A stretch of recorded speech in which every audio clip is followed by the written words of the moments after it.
السلام عليكم ورحمة الله وبركاته. إن الحمد لله نحمده ونستعينه ونستغفره ونعوذ بالله من شرور أنفسنا ومن سيئات أعمالنا من يهده الله فلا مضل له ومن يضلل فلا هادي له وأشهد أن لا إله إلا الله وحده لا شريك له وأشهد أن محمدا عبده ورسوله أما بعد.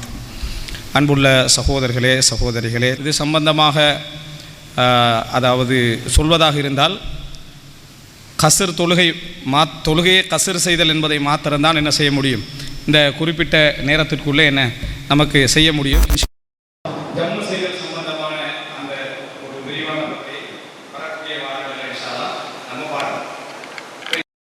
பொறுத்த வரைக்கும் ஒரு வகுப்பு ரீதியான ஒரு தலைப்பு என்பதனாலும் இதில் எங்களில் ஒவ்வொருவருக்கும் ஒவ்வொரு சந்தேகங்கள் இருக்கும். அந்த சந்தேகங்களுக்கு என்ன பதில் அப்படி என்றதை மட்டும் நம்ம தேடி வந்து உட்கார்ந்திருக்கலாம். ஆனால் நீங்கள் ஒரு எண்ணத்தை உருவாக்கிக்கங்க. கஸ்ர் சம்பந்தமான தொழுகையுடைய கஸ்ர் சம்பந்தமான முழு செய்திகளையும் நான் தெரிந்து கொள்வது இந்த வகுப்புடைய நோக்கம் அப்படின்னு நீங்கள் நினச்சிட்டீங்கன்னு சொன்னால் நிறைய தகவல்களை நம்ம என்ன செய்யலாம், படித்து கொள்ளலாம். அப்பப்போது அங்கங்கே அந்த செய்திகள் நமக்கு என்ன செய்யப்படும், தேவைப்படும். இந்த ஃபேனை கொஞ்சம் மூவ் பண்ணுங்க. அன்புள்ள சகோதரர்களே, இந்த தொழுகையை சுருக்குதல் சம்பந்தமான இந்த செய்தியை நான் உங்களுக்கு ஒவ்வொரு செய்திகளாக என்ன செய்கிறேன், எடுத்துகிட்டு வரேன். நான் முழுமையாக இதில் அதாவது தகவல்களை எல்லாம் சொல்ல வேண்டும் என்பதற்ற ஒரு ஆர்வத்தில் கொஞ்சம் செய்திகளை நான் தொகுத்தேன். மொத்தமாக அதாவது கொஞ்சம் செய்திகளை சொல்ல வேணாம் அப்படி என்று தவிர்த்து பார்த்தா கூட 44 செய்திகள் என்ன இது சம்பந்தமாக, இந்த கஸ்ர் செய்தல் சம்பந்தமாக அவ்வளவு செய்திகளை நாம் என்ன செய்ய முடிகிறது, பார்க்க முடிகிறது. முதலாவது விஷயம், இந்த கஸ்ர் தொழுகையுடைய ஆரம்பம் சம்பந்தமாக ஆயிஷா ரலியல்லாஹு அன்ஹா அவர்கள் சொல்கிறார்கள். சஹீ முஸ்லிமிலே 685வது இலக்கத்திலே வரக்கூடிய செய்தி, ஃபுரிதத்தி ஸலாத்து ரக்அத்தைனி ஃபில் ஹதர் வஸ்ஸஃபர் ஃபஉகிரத் ஸலாத்து ஸஃபரி வஸீத ஃபி ஸலாத்தில் ஹதர். முதலாக தொழுகை கடமையாக்கப்பட்ட பொழுது 2 ரக்காத்துக்களாகத்தான் கடமையாக்கப்பட்டது. தொழுகை இந்த உலகத்தில் 5 நேரம் கடமையாக்கப்பட்ட நேரத்தில் 2 என்ன செய்தது, கடமையாக்கப்பட்டது. அப்போ முதலாவதே தொழுகை கடமையாக்கப்பட்டதுடைய செய்தியை என்ன தெரியுமா, 4 அப்படி என்ன செய்யல இருக்கல. சுபஹு தொழுகை எப்படி 2 ரக்காத்தா இருந்துச்சோ அதே மாதிரி தான் தொழுகை என்ன செஞ்சது, 2 ரக்காத்துக்களாகத்தான் கடமையாக்கப்பட்டது. பின்னர் ஊரில் இருக்கக்கூடியவருடைய தொழுகை 4ஆகவும் பிரயாணியுடைய தொழுகை அதே அளவிலும் என்ன செய்தது, வைக்கப்பட்டது. எனவே யாராவது ஒருவர் பிரயாணியாக இருக்கிற நேரத்தில் 2 ரக்காத் தொழுதாருண்டா அவர் குறைக்கல, அடிப்படையில் எத்தனை ரக்காத் இருந்துச்சோ அதை என்ன செய்கிறாரு, அவர் தொழுகிறார் என்பது அர்த்தம் என்று ஆயிஷா ரலியல்லாஹு அன்ஹா சொல்கிற இந்த செய்தி சஹீ முஸ்லிமில் என்ன செய்கிறது, வரக்கூடிய ஒரு செய்தி. இரண்டாவது செய்தி என்ன அப்படி என்று சொன்னால், இதே மாதிரி ஒரு கருத்தில் இப்னு அப்பாஸ் ரலியல்லாஹு அன்ஹு அறிவிக்கிறாங்க. சஹீ முஸ்லிமில் வருகிறது 687வது இலக்கத்தில் வரக்கூடிய செய்தி, ஃபரதல்லாஹு ஸலாத அலா லிசானி நபியிக்கும் ஸல்லல்லாஹு அலைஹி வஸல்லம், அல்லாஹு தஆலா உங்களது நபியுடைய நாவால் தொழுகையை கடமையாக்கினான். அர்பஅன் ஃபில் ஹதரி அர்பஅன், ஊரில் 4, வஃபிஸ் ஸஃபரி ரக்அத்தைன், பிரயாணத்தில் 2, வஃபில் ஹௌஃபி ரக்அ, யுத்தத்தில் தொழுகிற தொழுகையை 1ஆகவும் கடமையாக்கினான். இப்போ இதில் இப்னு அப்பாஸ் ரலியல்லாஹு அன்ஹு அவர்கள் ஆயிஷா ரலியல்லாஹு சொல்கிற அதே கருத்தை தான் சொல்கிறாங்க. அல்லாஹ் பிரயாணத்தில் 2 தான் கடமையாக்கினான். கடமையாக்குற நேரத்திலே அல்லாஹு தஆலா 4 2 என்ன செய்யலை, குறைக்கல. பிரயாணத்தில் கடமையாக்குற நேரத்திலே அல்லாஹு தஆலா 2ஆகத்தான் என்ன செய்தான், இறக்கியே அருளினான், கடமையாக்கினான் என்று இப்னு அப்பாஸ் ரலியல்லாஹு சொல்கிறாங்க. இப்போ இந்த 2 செய்தியும் சஹீ முஸ்லிமில் வரக்கூடிய இந்த 2 செய்தியும் இப்னு அப்பாஸ் ரலியல்லாஹு அன்ஹு அடுத்தது ஆயிஷா ரலியல்லாஹு அன்ஹா அறிவிக்கக்கூடிய இந்த 2 செய்தியுமே தொழுகை ஃபர்லாக்கப்பட்ட அந்த நேரத்தில் ஆரம்பத்தில் 2 ரக்காத்துக்களாகத்தான் என்ன செய்து இருந்தது. ஊரில் இருக்கக்கூடியவருடைய தொழுகை அதிகரிக்கப்பட்டதே தவிர 4ஆக இருந்து பிரயாணி தொழுகை 2ஆக என்ன செய்யலை, ஆக்கப்படவில்லை என்ற இந்த தகவலை இது சொல்கிறது. இரண்டாவது, முதலாக இந்த பிரயாணத்தில் இருக்கக்கூடிய அந்த தொழுகை அப்படியே நிறுத்தப்பட்டதற்கான காரணம் என்ன, 2 ரக்காத்துக்களாகவே சுருக்கப்பட்டதற்கான காரணம் என்ன அப்படின்னு நீங்கள் பார்த்தீங்கன்னா, குர்ஆனில் சூரத்துன் நிசா 101வது வசனம், சூரத்துன் நிசா 101வது வசனத்தில் அல்லாஹு தஆலா சொல்லி காட்டுகிறான், வ இதா தரப்தும் ஃபில் அர்த் ஃபலைஸ அலைக்கும் ஜுனாஹுன் அன் தக்ஸுரு மினஸ் ஸலாத்தி இன் ஹிஃப்தும் ஐ யஃப்தினகுமுல் லதீன கஃபரு இன்னல் காஃபிரீன கானூ லகும் அதுவம் முபீனா. வ இதா தரப்தும் ஃபில் அர்த், நீங்கள் பூமியிலே பயணம் செய்தால், உங்களுக்கு குற்றம் கிடையாது. தொழுகையை சுருக்குவது உங்களுக்கு குற்றம் கிடையாது. என்ன தொழுகையை சுருக்குவது குற்றம் கிடையாது? எந்த காரணத்தினால்? இறை நிராகரிப்பாளர்கள் உங்களை சோதனைக்குள்ளாக்கலாம், பிரச்சனைக்குள்ளாக்கலாம், உங்களோடு யுத்தம் செய்ய வரலாம், உங்களுக்கு ஒரு பாதிப்பை உண்டாக்கலாம் என்று நீங்கள் பயந்தால் தொழுகையை சுருக்குவதில் உங்கள் மீது தவறில்லை. ஏனென்றால் நிச்சயமாக இறை நிராகரிப்பாளர்கள் மிக தெளிவான விரோதிகளாக என்ன செய்கிறார்கள், இருக்கிறார்கள் அல்லாஹ் தஆலா சொல்கிறான். இப்போ இங்கே அல்லாஹ் தஆலா தொழுகையை சுருக்கிறதுக்கான காரணமாக என்ன சொல்கிறான்னா, பூமியில் இறை நிராகரிப்பாளர்கள் உங்களுக்கு ஏதாவது ஆபத்துகளை விளைவிக்கலாம், அதனால் நீங்கள் 2 ரக்காத்தாக சுருக்கி கொள்றதுல என்னது 4 2 தொழுகிறதுல பிழை இல்லை அப்படின்றான். அப்போ இந்த இடத்துல இல்லத்துல் ஹவுஃப், இறை நிராகரிப்பாளர்களுடைய அச்சம் ஒன்று எங்களுக்கு ஏற்பட்டால் தான் சுருக்கணும்னு இந்த குர்ஆன் வசனம் என்ன செய்யுது சொல்லுது. இப்போ சஹாபாக்களுக்கு தான் ஏன் அப்படின்னா ரசூலுல்லாஹி ஸல்லல்லாஹு அலைஹி வஸல்லம் பிரயாணத்தில் 2 ரக்காத்தாகவே தொழுதாங்க. ஏன் பிரயாணத்தில் 2 ரக்காத்தாகவே தொழுதாங்கன்னு ஒரு விளக்கம் இருக்கும். இப்போ நாங்கள் அதெல்லாம் தாண்டி வெறுமனே நம்ம குர்ஆன் வசனத்தை மட்டும் எடுத்து பார்த்தோம்னா நம்ம என்ன சொல்லுவோம், கஸ்ர் தொழுகை என்பது இறை நிராகரிப்பாளர்கள் ஏதாவது பிரச்சனைப்படுத்தினா மட்டும்தான் என்ன செய்யணும், 2 ரக்காத் தொழணும். ஒரு கலவர நேரம், ஒரு பிரச்சனையான நேரத்தில் மட்டும்தான் 2 ரக்காத்தா தொழணும். மற்றபடி பிரயாணத்தில் 2 ரக்காத்தை என்ன செய்யக்கூடாது, தொழக்கூடாது என்ற மாதிரி அந்த வசனத்தை நம்ம என்ன செய்வோம், புரிந்து கொள்வோம். நீங்கள் இந்த பூமியிலே பிரயாணம் செய்கிற நேரத்தில் இறை நிராகரிப்பாளருக்கு உங்களுக்கு ஃபித்னா ஏற்படுத்துவாங்கன்னு பயந்தான் நீங்கள் 2 ரக்காத்தா தொழுகிறதுல பிழை இல்லை என்று அல்லாஹ் தஆலா சொல்கிறான். இது சம்பந்தமாக சஹீஹ் முஸ்லிமில் 686வது இலக்கத்தில் வருது. யஅலா பின் உமையா என்றவர் உமர் இப்னுல் ஹத்தாப் ரலியல்லாஹு அன்ஹு இடத்திலே கேட்கிறார்கள், குல்து லி உமர் இப்னுல் ஹத்தாப், நான் உமரிடத்திலே கேட்டேன் இந்த குர்ஆன் வசனத்தை சொல்லி, ஃபகத் அமினன் நாஸ், இன்றைக்கு இறை நிராகரிப்பாளர்கள் முஸ்லிம்களுக்கு பாதிப்பு ஏற்படுத்தக்கூடிய நிலையில் இல்லை, மக்கா வெற்றியெல்லாம் முடிஞ்சுது, இஸ்லாமிய ஆட்சி நடந்துட்டு இருக்குது, ஹிலாபத்து நடக்குது, பாதிப்பு எதுவுமே இல்லையே, இப்போ எப்படி தொழுகையை சுருக்கிறது என்று இதே சந்தேகத்தை யஅலா பின் உமையா உமர் இப்னுல் ஹத்தாப் ரலியல்லாஹு அன்ஹு இடத்துல கேட்குறாங்க. இப்போ உமர் ரலியல்லாஹு அன்ஹு சொல்கிறாங்க, ஃபகால அஜிப்து மிம்மா அஜிப்த மின்ஹு, நீங்கள் எதில் ஆச்சரியப்பட்டீங்களோ அதில் எனக்கும் ஆச்சரியம் வந்துச்சு. உங்களுக்கு எதில் ஆச்சரியம் வந்துச்சோ அதில் எனக்கும் ஒரு ஆச்சரியம் வந்தது. குர்ஆன் வசனம் இப்படி சொல்லுது, அப்படி இருந்து நாங்கள் பாதுகாப்பான சூழ்நிலையிலும் கஸ்ர் செய்கிறோமேன்ற ஒரு சந்தேகம் எனக்கும் வந்தது. ஃபஸஅல்து ரசூலுல்லாஹி ஸல்லல்லாஹு அலைஹி வஸல்லம், நான் ரசூலுல்லாஹி ஸல்லல்லாஹு அலைஹி வஸல்லம் இடத்துல கேட்டேன். அப்போ ரசூல் நாங்கள் சொன்னாங்க, சதகத்துன் தசத்தக்கல்லாஹு பிஹா அலைக்கும் ஃபக்பலு சதகத்தஹு. ஆரம்பம் அதுதான். ரசூலுல்லாஹ் என்ன சொல்கிறாங்கன்னா, அல்லாஹ் உங்களுக்கு செய்த ஒரு தர்மம் இது, அல்லாஹ் உங்களுக்கு செய்த ஒரு தர்மம் இது, அந்த தர்மத்தை நீங்கள் ஏற்றுக்கொள்ளுங்கள் என்று ரசூலுல்லாஹ் சொன்னாங்க. அந்த வசனத்துக்கு விளக்கமாக என்ன சொல்கிறாங்கன்னா, அப்படித்தான் ஆரம்பம், அந்த வசனத்தை விளங்கினா அது ஆரம்பம்.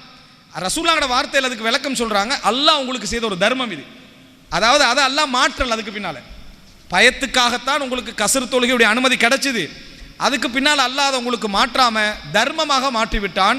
எனவே அல்லாஹ்வுடைய தர்மத்தை நீங்கள் ஏற்றுக்கொள்ளுங்கள்.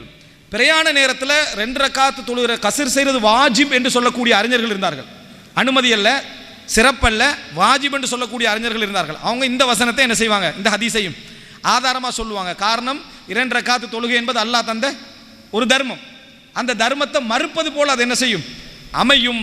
அப்படி என்று சொல்லி இதையும் ஒரு ஆதாரமாக என்ன செய்வார்கள், சொல்வார்கள். ரைட், அந்த பகுதி நம்ம அடுத்தது வருவோம். அடுத்தது இதே போல் மோத்தா மாலிக்கில் வரக்கூடிய ஒரு செய்தி 485வது இலக்கத்திலே வருகிறது.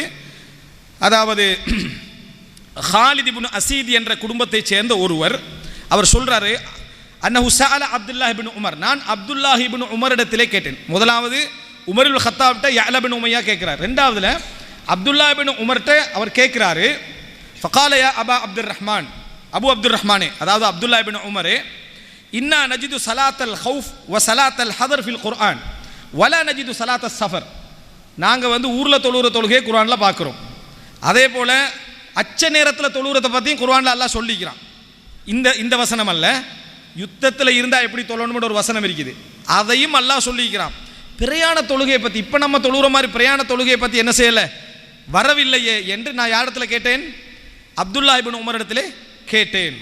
அதற்கு அப்துல்லாஹ் இப்னு உமர் ரலியல்லாஹு அன்ஹு அவர்கள் பதில் சொல்கிறார்கள், யப்ன அஹி, என்ற சகோதரரின் மகனே, இன்னல்லாஹ், அவர் முக்கியமான ஒரு செய்தி. இந்த எப்போ பார்த்தாலும் நம்ம தலையோட எல்லாம் பிரச்சனை ஆகுது என்று நினைக்கிறவங்களுக்கு ஒரு பதில். அப்போ சொல்றார் யாரு, அப்துல்லாஹ் இப்னு உமர், யப்ன அஹி, அல்லாஹ் சகோதரருடைய மகனே, இன்னல்லாஹ் அஸ்ஸ வஜல் பஅஸ இலைனா முஹம்மதன் ஸல்லல்லாஹு அலைஹி வஸல்லம், அல்லாஹ் எங்களுக்கு முஹம்மது ஸல்லல்லாஹு அலைஹி வஸல்லம் அனுப்பின நேரம் வலா நஅலமு ஷைஆ, எங்களுக்கு எதை பற்றியும் அறிவில்லை, தொழுகைண்டா என்ன, நோம்பண்டா என்ன, ஜக்காத்தண்டா என்ன, ஹஜ்ஜண்டா என்ன, எந்த அறிவும் எங்களுக்கு இல்லை.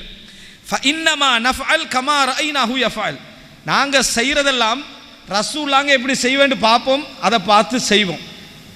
நீ கேட்குற மாதிரி கேள்வியிட விளக்கமெல்லாம் எடுத்து நாங்கள் என்ன செய்ய மாட்டோம், செய்ய மாட்டோம். ரசூலுல்லாஹ் என்ன செய்கிறான்னு பார்ப்போம், பார்த்து நம்ம என்ன செய்வோம். அப்படின்னா என்ன, குர்ஆனில் இது இருந்ததா இல்லையான்னு எங்களுக்கு தெரியாது. ரசூலுல்லாஹ் பிரயாணத்தில் சுருக்கினத்தை நாங்கள் என்ன செய்தோம், பார்த்தோம். அதனால் நாங்களும் என்ன செய்கிறோம், சுருக்குகிறோம். அப்படி என்று சொல்லி அப்துல்லா இப்னு உமர் ரதியல்லாஹு அன்ஹு இந்த வசனத்துக்கு ஒரு விளக்கத்தை என்ன செய்கிறாங்க, சொல்கிறாங்க. அப்போ உமர் ரதியல்லாஹு இதில் வந்து உமர்லாங்க நேரடியாகவே என்ன செய்கிறாங்க, ரசூலுல்லாஹ்கிட்ட விளக்கம் கேட்குறாங்க. எனவே இந்த வசனத்தை வைத்து யாராவது இன்றைக்கு இருக்கிறாங்க, அந்த மாதிரி வசனத்தை வச்சு பிரயாண தொழுகை பயத்தில் மட்டும்தான் என்ன செய்யணும், தொழணும் என்று சொல்லக்கூடியவர்கள் இருக்கிறார்கள். நீங்கள் இந்த செய்தியை ஞாபகம் வச்சுக்கணும். எப்பையும் இது நமக்கு சம்மந்தப்பட்ட செய்தி இல்லைன்னு யோசிக்க வேணாம். நமக்கு அந்த என்ன இப்போ வந்து பெட்ரோல் போலியில் நிற்கிறோம், அதுக்குரிய சட்டத்தை மட்டும் என்ன செய்யுங்க, ஜம்மு செய்யலாமா கசர் செய்யலாமா அப்படின்னு நீங்கள் என்ன செஞ்சிடக்கூடாது, நினச்சிடக்கூடாது. எல்லாத்தையும் சேர்த்து நம்ம தெரிஞ்சு கொண்டோம்டா நமக்கு ஃபித்னா வராமிக்கிறதுக்கு அது என்ன செய்யும், கொஞ்சம் சிறப்பாக என்ன செய்யும் இருக்கும். ஹைர், அடுத்ததாக என்ன செய்தின்னா, அதாவது இப்னு அப்பாஸ் ரதியல்லாஹு அன்ஹு இடத்துல அபூ ஜம்ரா என்று சொல்றவர் கேட்கிறார். இப்னு அப்பாஸ் ரதியல்லாஹு அன்ஹு இடத்துல வந்து அபூ ஜம்ரா என்றவர் கேட்கிறார். இதே செய்தியில் தொடர்ச்சியா, மா ததீபு நஃப்ஸி அன் உஸல்லி பி மக்கா ரக்அத்தைன், மக்கால எனக்கு 2 ரக்காத்தா தொழுறதுக்கு மனசு இல்லாமல் இருக்குது. நிறைய பேருக்கு மனசு இல்லாமல் இருக்கும். எங்கே இவ்வளோ செலவழிச்சு அங்கே போய், அதுவும் இன்றைக்கு செலவழிச்சிட்டு போனால் என்ன, அங்கே போய் 2 ரக்காத்து தொழுற, லுஹர 2 அசர 2 தொழுறதுக்கு எனக்கு என்ன மனசு இல்லாமல் இருக்குது, ஒத்து வரலை அப்படின்றாங்க. ஃபகால ததீபு நஃப்ஸுக துஸல்லிய சுபஹ அர்பஅன். அப்போ இப்னு அப்பாஸ் நான் கேட்குறாங்க, சுபஹு தொழுகை உனக்கு 4 தொழுறது விருப்பமானு கேட்டாங்க. மக்கால தான் நிற்கிறோம், அதனால் சுபஹ 4 தொழுறது விருப்பமானு கேட்டார். கேட்டோட இல்லை, கால இன்னஹா லைசத் பி கஸ்ரின், இது சுருக்கி தொழுகிற தொழுகையே அல்ல. நீ லுஹர 2 தொழுவதும் அசர 2 தொழுவதும் என்ன சுருக்கி தொழுவதாக நினைக்காதே. சல்லி ரக்காத்தைன், 2 ரக்காத் தொழு. மக்கால இருக்கிறதுக்காக வேண்டி அதுக்கு பிறகு வேணும்னா நீ 2 ரக்காத் என்ன செய்யுது தொழுதுக. ஆனால் லுஹர் தொழுகை நீ என்ன செய்யணும், 2 தொழு, அசர 2 தொழு, இஷாவை 2 தொழு. அப்படின்னு யாரு, இப்னு அப்பாஸ் ரதியல்லாஹு அன்ஹு அவர்கள் சொல்றாங்க. நீ வந்து இதை 4 தொழுகிறதும் உண்டு, சுபஹ் 2 4 தொழுகிறதும் உண்டு தான். அதை வந்து மனசு எனக்கு ஒத்து வரலன்னு என்ன செய்யாத, யோசிக்காதேன்றாங்க. அதாவது இந்த பிரயாணத்தில் வந்து சுருக்கி தொழுகிறது வாஜிப் என்று சொல்றவங்க இந்த செய்தியை என்ன செய்வார்கள், ஒரு இப்னு அப்பாஸோட கூற்றையும் ஒரு அசரை ஆதாரமாக என்ன செய்வார்கள், வைப்பார்கள். ரைட், இப்போ அடுத்த பகுதி என்னடா, எவ்வளவு தூரத்தில் கஸ்ர் செய்கிறது. இன்னமும் தெளிவில்லாத ஒரு தலைப்பது, எவ்வளவு தூரத்தில் நம்ம கஸ்ர் செய்ய வேண்டும் அப்படின்னு சொல்கிறது. இப்போ உதாரணத்துக்கு நம்ம வந்து ஒரு 80 கிலோமீட்டரில் கஸ்ர் செய்யணும் என்று விளங்கினீங்கடா, ஒத்தர்ற வண்டி 79வது கிலோமீட்டரில் நிற்கிது. 79வது கிலோமீட்டரில் நிற்கிது. வண்டியை முறுக்கினா கஸ்ர், முறுக்கலாட்டி என்ன 4 ரக்காத். இப்படி கஸ்ரை நம்ம புரிஞ்சு கொள்ளக்கூடாது. இப்படி என்ன செய்யக்கூடாது, கஸ்ரை நாங்கள் என்ன செய்யக்கூடாது, புரிந்து கொள்ளக்கூடாது. என்றாலும் கஸ்ருடைய தூரத்தை நம்ம எப்படி விளங்கணும் அப்படி என்பதற்காக, கஸ்ருடைய தூரத்தை வந்து நம்ம எப்படி விளங்கணும் என்பதற்காக அது சம்பந்தமாக வந்த செய்திகளில் முக்கியமான செய்திகள் அப்படியே நான் என்ன செஞ்சுக்கிறேன், தொகுத்திருக்கிறேன். ஏண்டா இதில் மதுஹப் ரீதியாகவே நிறைய கருத்து முரண்பாடு உண்டு. அந்த கருத்து முரண்பாடுக்கு 2 பிரதானமான காரணம். நீங்கள் ஒரு சாவு கொடுக்கணும் அப்படின்னு சொல்லுவோம், நம்ம அரிசிக்கு ஒரு சாவு கொடுக்கணும்ன்றோம். இந்த ஒரு சா அப்படின்னு அரபில் சொல்கிற அந்த சாவுக்கு ஒரு அளவிரிக்கும்.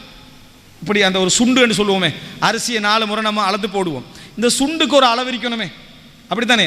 ஒரு ஊரில் ஒரு சுண்டு பிரபல்யமாக்கி அந்த சுண்டை வச்சே பல சுண்டுகள் செய்வாங்க. இன்னொரு ஊரில் அதே சுண்டு தான் சைஸாக இருக்குமென்னு என்ன செய்யலாது, சொல்ல இயலாது. இது வந்து இந்த மாதிரியான அளவைகள் ஒரு 100 வருஷத்துக்கு பிறகு ஒரு சுண்டு எவ்வளோ இதுன்னு எங்களுக்கு சொல்ல இயலுமா? ஒரு குழப்பம் கொண்டு வரும். அட்லீஸ்ட் ஒரு 100-200 கிராம்லையாவது என்ன செய்யும், ஒரு குழப்பம் வரும். இதே மாதிரி தான் அன்றைய காலத்தில் தூரத்தை அளந்தது வந்து மீல் என்று சொல்லுவாங்க அரபில், மீல். இன்றைக்கு மைல் என்றோமே, இங்கிலீஷில் நம்ம மைல் என்றோமே, அது வந்து தமிழில் நம்ம இவ்வளோ மைல் தூரம்னு சொல்கிறோமே, அந்த மீல் என்றது அரபில் யூஸ் பண்ணுவாங்க ஒரு காலத்தில். இந்த மீல் என்றா என்ன, அது எத்தனை கிலோமீட்டராக இருக்கும், இதை வரைவிலக்கணப்படுத்துறது இந்த சுண்டில் வர பிரச்சனை மாறி அதில் என்ன செஞ்சது வந்தது. 1.5 கிலோமீட்டர் அப்படின்ற ஒரு சிலரும், இல்லை 1 கிலோமீட்டரும் 800 மீட்டரும் என்று ஒரு சிலரும், இல்லை 1 கிலோமீட்டரும் என்ன 900 மீட்டரும் என்று ஒரு சிலரும் இப்படி என்ன செஞ்சாங்க, அந்த மீலை அளக்கிறதுல ஒரு மைலை அரபுல மீல் என்று சொல்றது என்ன. அதுக்கு அடுத்த கட்டமாக ஃபர்சஹ் அப்படின்னு சொல்லுவாங்க அரபுல. இது யாருக்கு, எங்களுக்கு வந்த பிரச்சனை இல்லை. ஒரு 100 வருஷத்துக்கு பிறவே என்ன ஃபர்சஹ்ண்டா என்ன, அதை எத்தனை 5.5 கிலோமீட்டரா அல்லது 5 கிலோமீட்டரா, இந்த மாதிரி ஒரு பிரச்சனை வருது. பரீத் என்று சொல்லுவாங்க. பரீதனா இன்றைக்கும் நம்ம தபால்னு சொல்லுவோம், அது சரியா. பரீத் என்றா என்ன, 20 கிலோமீட்டரா 21 22 பிரச்சனை. அதே போல மர்ஹலான்னு சொல்லுவாங்க, அது 80 கிலோமீட்டரா 88. இந்த செய்தியெல்லாம் ஹதீஸ்லேருந்து எடுத்து பார்த்தா இதை அளக்கிறதாலையும் என்ன செஞ்சது கருத்து முறைப்பாடு. நீங்கள் இன்றைக்கும் போய் ஃபித்ரா அரிசி எவ்வளோ கொடுங்கன்னு கேட்டிங்கன்னா 2 கிலோவும் 400 கிராமும் என்று ஒரு சிலர் சொல்லுவாங்க. இல்லை 2.5 கொடுங்க, பேணுதலுக்கு 3 கொடுங்கன்னு சொல்லுவாங்க. என்ன பிரச்சனை அவருக்கு, சுண்டு பிரச்சனை தான், விளங்கிட்டா. அந்த சுண்டு அளக்கிறதுல மதீனாவுடைய சுண்டு எப்படி, பக்தாதுடைய சுண்டு எப்படி, ஏன் பக்தாதே மதீனா அளக்கிறாங்க. மதீனா ஒரு காலத்தில் தலைநகராயிச்சு, அதுக்கப்புறம் ஈராக் என்ன செஞ்சது, ஈராக் தலைநகராயிச்சு, அதான் கூஃபா, அப்புறம் பக்தாத், அதுக்கு முன்னால் சிரியா. இதனால் அந்த நாட்டிலிருந்து நம்ம அரபில் இருந்தால் இஸ்லாம் வருது, அந்த இடத்துல இருந்து அதை அளக்கிறதுல பிரச்சனைகள் வந்துச்சு. இதே மாதிரி இந்த மைலை அளக்கிறதுல அதில் இதில் பிரச்சனை வரும். நல்ல கன்ஃபார்ம் பண்ணின மைல் கிலோமீட்டரில் எத்தனைன்னு கேட்டாவே எங்கெல்லாம் முக்கால்வாசி பேர் சொல்ல மாட்டோம், விளங்கிட்டா. அப்படி இருக்கக்கூடிய நிலைமை. ஒரு அடி என்றது என்ன, ஒரு சான் என்ற அதில் அளவே நம்ம, அதாவது இது சொல்ல போனால் யூனிவர்சல், உலகமே அங்கீகரித்த அளவு முறையிலே எங்களுக்கு என்ன செய்ய தடுமாற்றம் இருக்குது. அப்படி இருக்கிற டைமில் அரபு புத்தகங்களில் மீலண்டு வந்தது, ஃபர்சகண்டு வந்தது, பரீதண்டு வந்தது, மர்ஹலாண்டு வந்தது என்றதை அன்றைய அரபு அறிஞர்கள் வரைவிலக்கண படுத்துறதுல பிரச்சனைப்பட்டாங்க. இது ஒரு சைடா. அதை வாசித்து அடுத்த குழு விளக்கம் எழுதுமே, அவங்க இன்னும் கொஞ்சம் பிரச்சனையை சேர்த்து என்ன செய்வாங்க, அதில் சொல்லுவாங்க ஆய்வு. இதனால் அளவுகளில் பிரச்சனை வந்துச்சு, முதல் காரணம். இரண்டாவது காரணம், இந்த கருத்து முரண்பாடு வரத்துக்கான இரண்டாவது காரணம், நம்ம கருத்து முரண்பாடுக்கான காரணத்தை விளங்கிக்கணும். இரண்டாவது காரணம், அளவாக இதை எடுக்க முடியுமா இல்லையா என்று சில செய்திகளில் முரண்பட்டது. சில செய்திகள் வரும், நான் உங்களுக்கு சொல்லக்குள்ள விளங்கும், இதை அளவாக எடுக்க முடியுமா எடுக்க முடியாதா. இப்போ உதாரணமாக ரசூலுல்லாஹி ஸல்லல்லாஹு அலைஹி வஸல்லம் துல்ஹுலைஃபாவில் கஸ்ர் செய்தார்கள். துல்ஹுலைஃபாவில் கஸ்ர் செஞ்சாங்க. நம்ம எல்லாம் மிஹ்ராம் கட்டுவோமே, மதீனால இது போனோமா, அதில் கஸ்ர் செஞ்சாங்கன்னு வரும். இதை அளவுகோலாக எடுக்க இயலுமா இயலாதா, இந்த ரெண்டும் தான் காரணம். கருத்து முரண்பாடுக்கான பிரதான காரணம் அந்த, அதாவது வழக்குகள், சொல் வழக்குகளுக்கு என்ன கருத்து அப்படின்றது. ரெண்டாவது, ரசூலுல்லாஹ்வோட வரலாற்றில் வரக்கூடிய அந்த சில செய்திகளை அளவாக நம்ம எடுக்கலாமா, அந்த மாதிரியான ஒரு செய்தி தானே. ரசூலுல்லாஹ் நேரடியாக சொல்லியிருந்தான்னு வைங்களே, நீங்கள் இத்தனை மைல் போனால் கஸ்ர் செய்யுங்கண்டா சாப்டர் என்ன செஞ்சிடும், முடிஞ்சு. அப்படி ஒரு செய்தியும் வரலை, வராமல் இவ்வளோ போனால் கஸ்ர் செய்வாங்கன்னு ஒரு செய்தி வந்தீங்க. இது அளவுகோலாக எடுக்கலாமா, இதுதான் கருத்து முரண்பாடுக்கு காரணம். இதை நீங்கள் மனசில் பதிவு வச்சுக்கோங்க, இதுதான் காரணம். ரைட். இப்போ பாருங்கள், நான் உங்களுக்கு ஒவ்வொரு கருத்துக்களாக சொல்லிக்கொண்டு வரேன். ஆனால் அதோட நோக்கம் அந்த கருத்தை சொல்கிறதில்ல, ஹதீஸை தெரிஞ்சுக்கொள்வது, அது சம்பந்தமாக வர ஹதீஸை தெரிஞ்சு கொள்வது. சஹீஹ் முஸ்லிமில் வரக்கூடிய செய்தி 691வது இலக்கம். யஹ்யா இப்னு யஸீத் அல் ஹுனாஇ சொல்கிறார். யஹ்யா இப்னு யஸீத் அல் ஹுனாஇ சொல்கிறார். இந்த செய்தியை எப்படி சொல்கிறாரு அப்படின்னு சொன்னால், நான், அதாவது அனஸ்ரில் அவங்க சொல்கிறாங்க, சஅல்து அனஸ் இப்னு மாலிக் அன் கஸ்ரி ஸலா, தொழுகையை சுருக்குவதை பற்றி நான் அனஸ் இப்னு மாலிக் இடத்திலே கேட்டேன், தொழுகையை சுருக்கிறத பற்றி கேட்டேன்.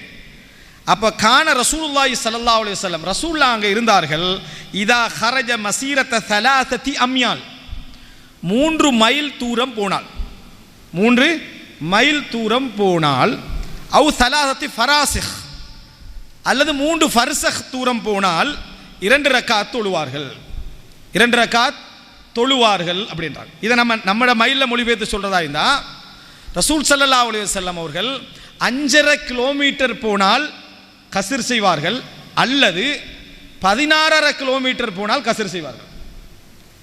அதாவது இந்த 16.5 16ஆவும் இருக்கலும் 17ஆவும் இருக்கலும், சரியா, அந்த சின்ன வித்தியாசம் இருக்கும். ரசூல் ஸல்லல்லாஹு அலைஹி வஸல்லம் அவர்கள் 5.5 கிலோமீட்டர் போனால் கஸ்ர் செய்வார்கள், அல்லது 16.5 கிலோமீட்டர் போனால் கஸ்ர் செய்வார்கள். இது என்ன ரெண்டுக்கும் பெரிய வித்தியாசம் ஆகிக்கன்னு கேட்டால், அறிவித்த அறிவிப்பாளர் மறந்துட்டார். அனஸ்ரையில் அவங்கள்ட்ட கேட்டவர்கிட்ட ஒருத்தர் கேட்டிருப்பாரு, அவர் எதை சொன்னார்ன்னு தான் மறந்துட்டார்.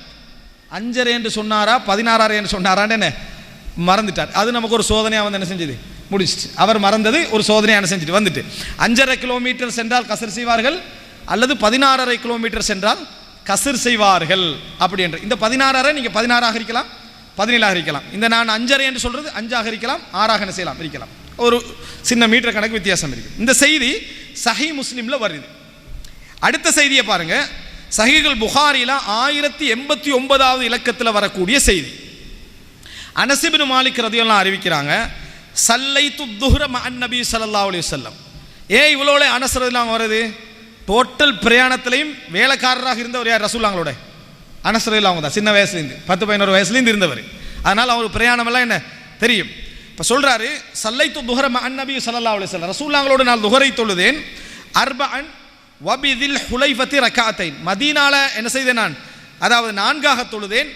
துல் ஹுலைஃபாவிலே 2 ரக்காத்துக்களாக தொழுதேன். மதீனால 4ஆக தொழுதேன், துல் ஹுலைஃபால 2 ரக்காத்துக்களாக என்ன செய்தேன் தொழுதேன். மதீனாவுக்கும் துல் ஹுலைஃபாவுக்கும் இடையில 6 மைல், அப்படின்னா 11 கிலோமீட்டர். மதீனாவுக்கும் துல் ஹுலைஃபாவுக்கும் இடையில எத்தனை இது 6 மைல். அப்படின்னா நாங்கள் ஏற்கனவே 3 மைல் சொன்னால் 5.5 கிலோமீட்டர் உண்டு. அப்போ 6 மைல்னா 11 கிலோமீட்டர். அப்போ 11 கிலோமீட்டரில் ரசூலுல்லாஹி ஸல்லல்லாஹு அலைஹி வஸல்லம் என்ன செஞ்சுக்கிறாங்க, கஸ்ர் செய்திருக்கிறார்கள். இப்போ முதலாவது செய்தியில் 2 கிடைக்குது, 5.5 அல்லது 16.5. ரெண்டாவது செய்தியில் என்ன கிடைக்குது, ரசூல் ஸல்லல்லாஹு அலைஹி வஸல்லம் அவர்கள் துல் ஹுலைஃபாண்டா 11 கிலோமீட்டர். அப்போ 16.5க்கு இங்கே முரம்படல் எதுவும் என்ன செய்யலை, 16.5க்கு மேலே என்ன செய்யலை போகலை. இந்த செய்தியில் துல் ஹுலைஃபாண்ட நம்ம மதீனாவால் போனோம்டா, ஹஜ்ஜிக்கு உம்ராவுக்கு போனோம்டா, மதீனா பக்கத்தால் போனோம்டா, நம்ம அதில் தான் இஹ்ராம் கட்டுவோம். அதில் தான் என்ன செய்வோம், இஹ்ராம் கட்டுவோம். துல் ஹுலைஃபா பள்ளியில் போய் தான் நம்ம இஹ்ராம் செய்வோம். ரைட், இந்த செய்தி இதில் வருதா. அடுத்த செய்தியை பாருங்கள், இதுக்கு ஒத்த செய்திகள் சிலதை நான் சொல்கிறேன். சஹீஹ் முஸ்லிமில் 692வது இலக்கத்தில் வரக்கூடிய செய்தி, அதாவது உமர் ரலியல்லாஹு அன்ஹு அவர் சுரஹ்பீல் இப்னு சிம்த் அப்படி என்ற ஒரு நபித்தோழர் அறிவிக்கிறாரு, நான் உமர் ரலியல்லாஹு அன்ஹு அவர்கள் துல் ஹுலைஃபாவிலே 2 ரக்காத்தோட கண்டிருக்கிறேன். லுஹர 2ஆக அல்லது அசர 2ஆக தொழுகிறதுக்கு என்ன செஞ்சுக்கிறேன் கண்டிருக்கிறேன். மதீனாலிருந்து போவார், துல் ஹுலைஃபாவில் என்ன செய்வார், அதாவது 11 கிலோமீட்டரில் என்ன செய்வார், அவர் 2 ரக்காத் தொழுகிறதை நான் கண்டிருக்கிறேன். கேட்டதுக்கு அவர் என்ன சொன்னார்னா, இன்னமா ஃபஅல்து கமா ரஅய்து ரசூலுல்லாஹி ஸல்லல்லாஹு அலைஹி வஸல்லம், ரசூல் ஸல்லல்லாஹு அலைஹி வஸல்லம் செய்வதை கண்டு தான் நான் என்ன செஞ்சேன், நானும் செய்தேன்றாங்க. இப்போ இதில் உமர் ரலியல்லாஹு அன்ஹு அவர்களும் என்ன சொல்கிறாங்க, ரசூலுல்லாஹ் துல் ஹுலைஃபாவில் கஸ்ர் செஞ்சுக்கிறாங்க அப்படின்னா 11 கிலோமீட்டராங்க. அடுத்த செய்தி முஸன்னஃப் அப்துர் ரஸாக்ல 4320வது இலக்கத்தில் வர செய்தி, அனஸ் ரலியல்லாஹு அன்ஹு அறிவிக்கிறார்கள், ரசூல் ஸல்லல்லாஹு அலைஹி வஸல்லம் அதாவது மக்காவுக்கு போகிற நேரத்தில், எங்கே போகிறாங்க, மக்காவுக்கு போகிற நேரத்தில் துல் ஹுலைஃபாவிலே 2 ரக்காத்துக்கள் தொழுததை நான் என்ன செய்திருக்கிறேன், பார்த்திருக்கிறேன். இங்கே தான் பிரச்சனை ஸ்டார்ட் ஆகுது. மக்காவுக்கு போகிற எத்தனை கிலோமீட்டர், 400 சொச்சம் கிலோமீட்டர். மக்காவுக்கு மதீனாலிருந்து 400 சொச்சம் கிலோமீட்டர். அந்த போகிற வழியில் துல் ஹுலைஃபால என்ன செஞ்சாங்க, 2 ரக்காத் தொழுத பார்த்துருக்கிறேன்றதோட பல இஸ்லாமிய அறிஞர்கள் என்ன சொல்லிட்டாங்கன்னா, இது ரசூலுல்லாஹ் துல் ஹுலைஃபால 2 ரக்காத் தொழுதாங்கன்னு வர எல்லா செய்தியும் மக்கா பயணம். என்ன பயணம், மக்கா பயணம். மக்கா பயணத்தை ரசூல் ஸல்லல்லாஹு அலைஹி வஸல்லம் கஸ்ர ஆரம்பிச்ச இடம் எது, துல் ஹுலைஃபா. துல் ஹுலைஃபாவுக்கு பயணம் செஞ்சதுனால ரசூலுல்லாஹ் என்ன செய்யலை, கஸ்ரு செய்யவில்லை.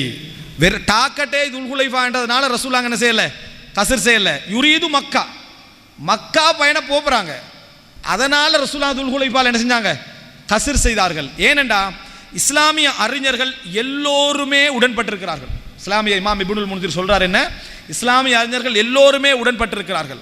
ஒரு மனிதர் கஸ்ர் செய்கிற ஒரு தூரம் இருக்கேன்னு வைங்களேன், நமக்கு தெரியும் இவ்வளோ தூரத்துலாம் கஸ்ர் செய்யணும். அந்த தூரத்துக்கு ஒருத்தர் போப்பராக இருந்தால் ஊரில் இருந்து தாண்டின உடனே கஸ்ர் செய்யலாம். ஊரை தாண்டின உடனே என்ன செய்யலாம், கஸ்ர் செய்யலாம். உதாரணமாக நான் இங்கிருந்து யாழ்ப்பாணம் போகிறேன், கன்ஃபார்மாக கருத்து புறம்பாடு இல்லாமல் யாழ்ப்பாணத்தில் நம்ம என்ன செய்யலாம், கஸ்ர் செய்யலாம். அப்போ நம்ம திஹாரியை தாண்டின உடனே என்ன செய்யலாம், கஸ்ரை ஆரம்பிச்சிடலாம். பயணம் எங்கே போகிறோம், யாழ்ப்பாணம் தான் போகிறோம், அது கஸ்ர் செய்கிற தூரம், சந்தேகமே இல்லை.